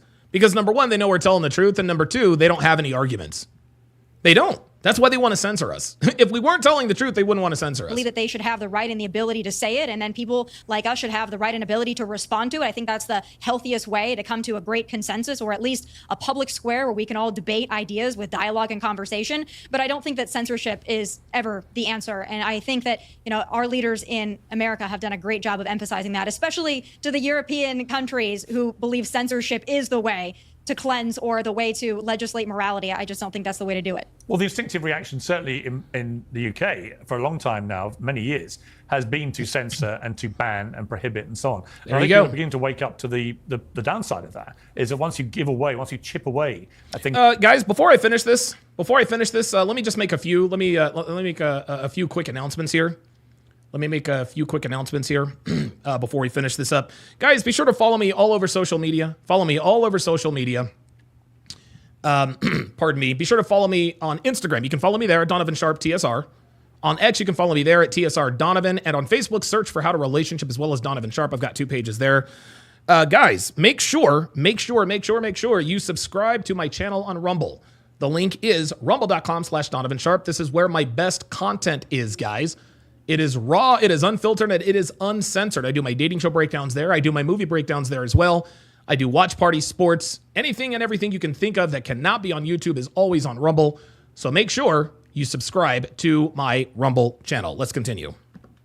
Things like freedom of speech, freedom of expression, you're heading down a pretty slippery road, which can be dictated by your government. And then that's not a place. It's interesting though, isn't it? I mean, I just want to make a side point, and I don't need to get into it, but like your government are banning books. So they are literally talking about free speech whilst also banning free speech in it that they don't agree with. So what you're saying is nice, and I agree with you in principle, from but that's not literally libraries what is not happening. the same as banning books. You talked about freedom of speech, right? And everyone coming together and having a discussion about it. But that's not what's happening.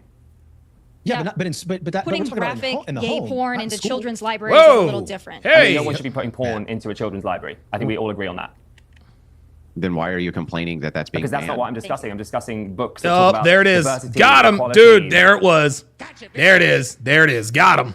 There it is. That talk about Black Lives Matter, that talk about gay pride. Like this yeah, is so I don't have the same take as the rest of the panel when it comes to the idea of legislating morality. I think that there are ideas which are subversive and that we can get rid of, and that's absolutely fine to do.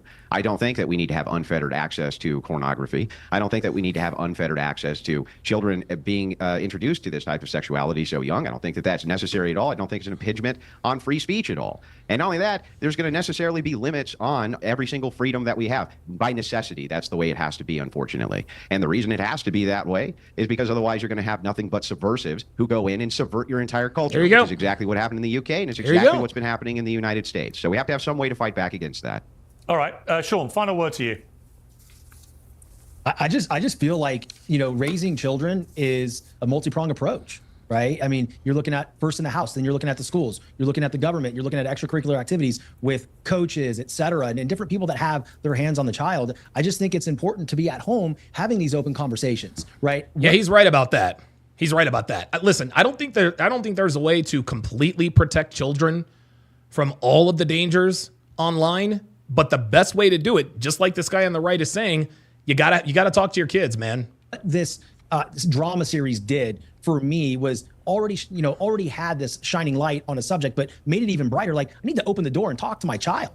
I need to talk to my son. I need to talk to my daughter to see what's going on in the world, right? Because if I don't know what's going on, then I can't help them navigate what's going on in society. But I think, it's interesting. It's been a fascinating debate. I just think if you don't know that your child is going down rabbit holes like that kid is in that series for that length of time, then it comes to Tommy's point, is you're failing your parenting.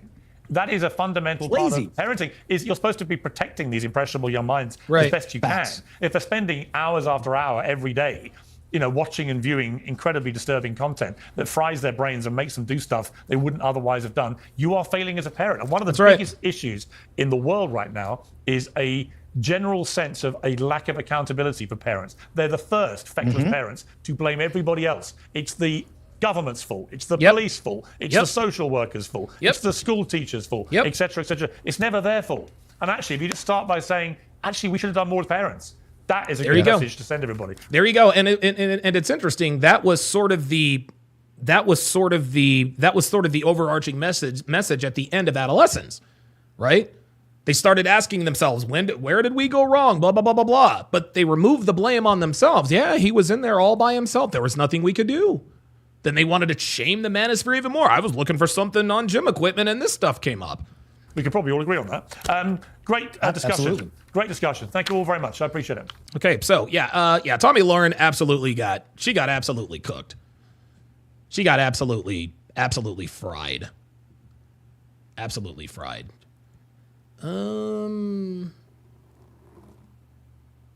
Ashton Hall? Oh, I know who this guy is.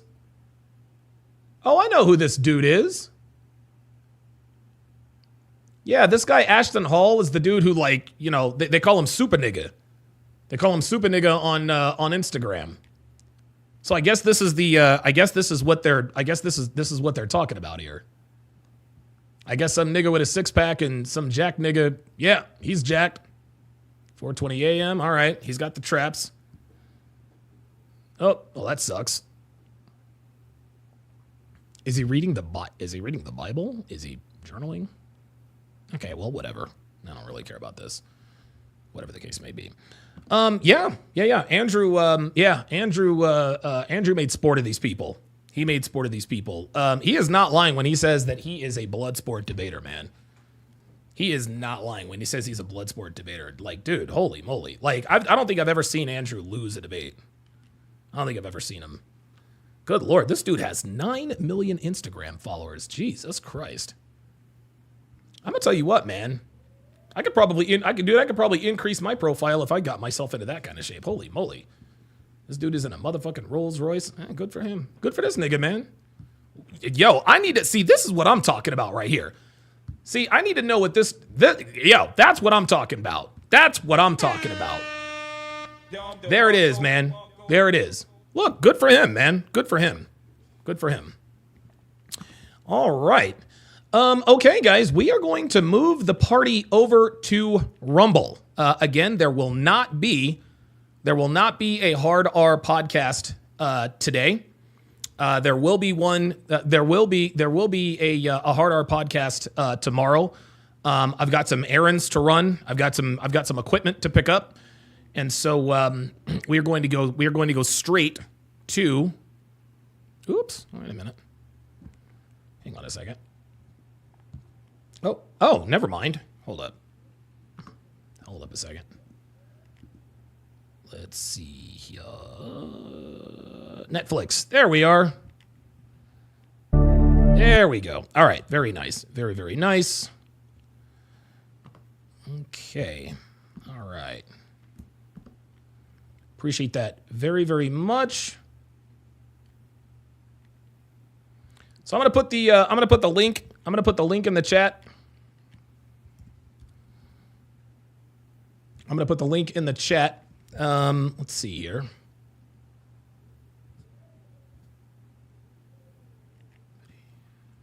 There we go.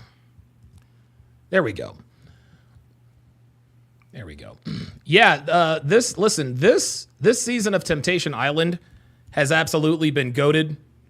This is the best season of Temptation Island I've ever seen. It's the best I've ever seen. It's absolutely incredible. It's absolutely incredible. So now I've ever seen. There we go. All right, very good. So we're gonna go ahead and move the party over to Rumble. I didn't even know that we were live on Rumble, to be honest with you. Didn't even know that. So I'm gonna say goodbye to my. Oh, looks like my ex is offline. So okay. Oh no, 37 people watching. And now I'm going to say goodbye to my YouTube audience. I will see you guys over on Rumble.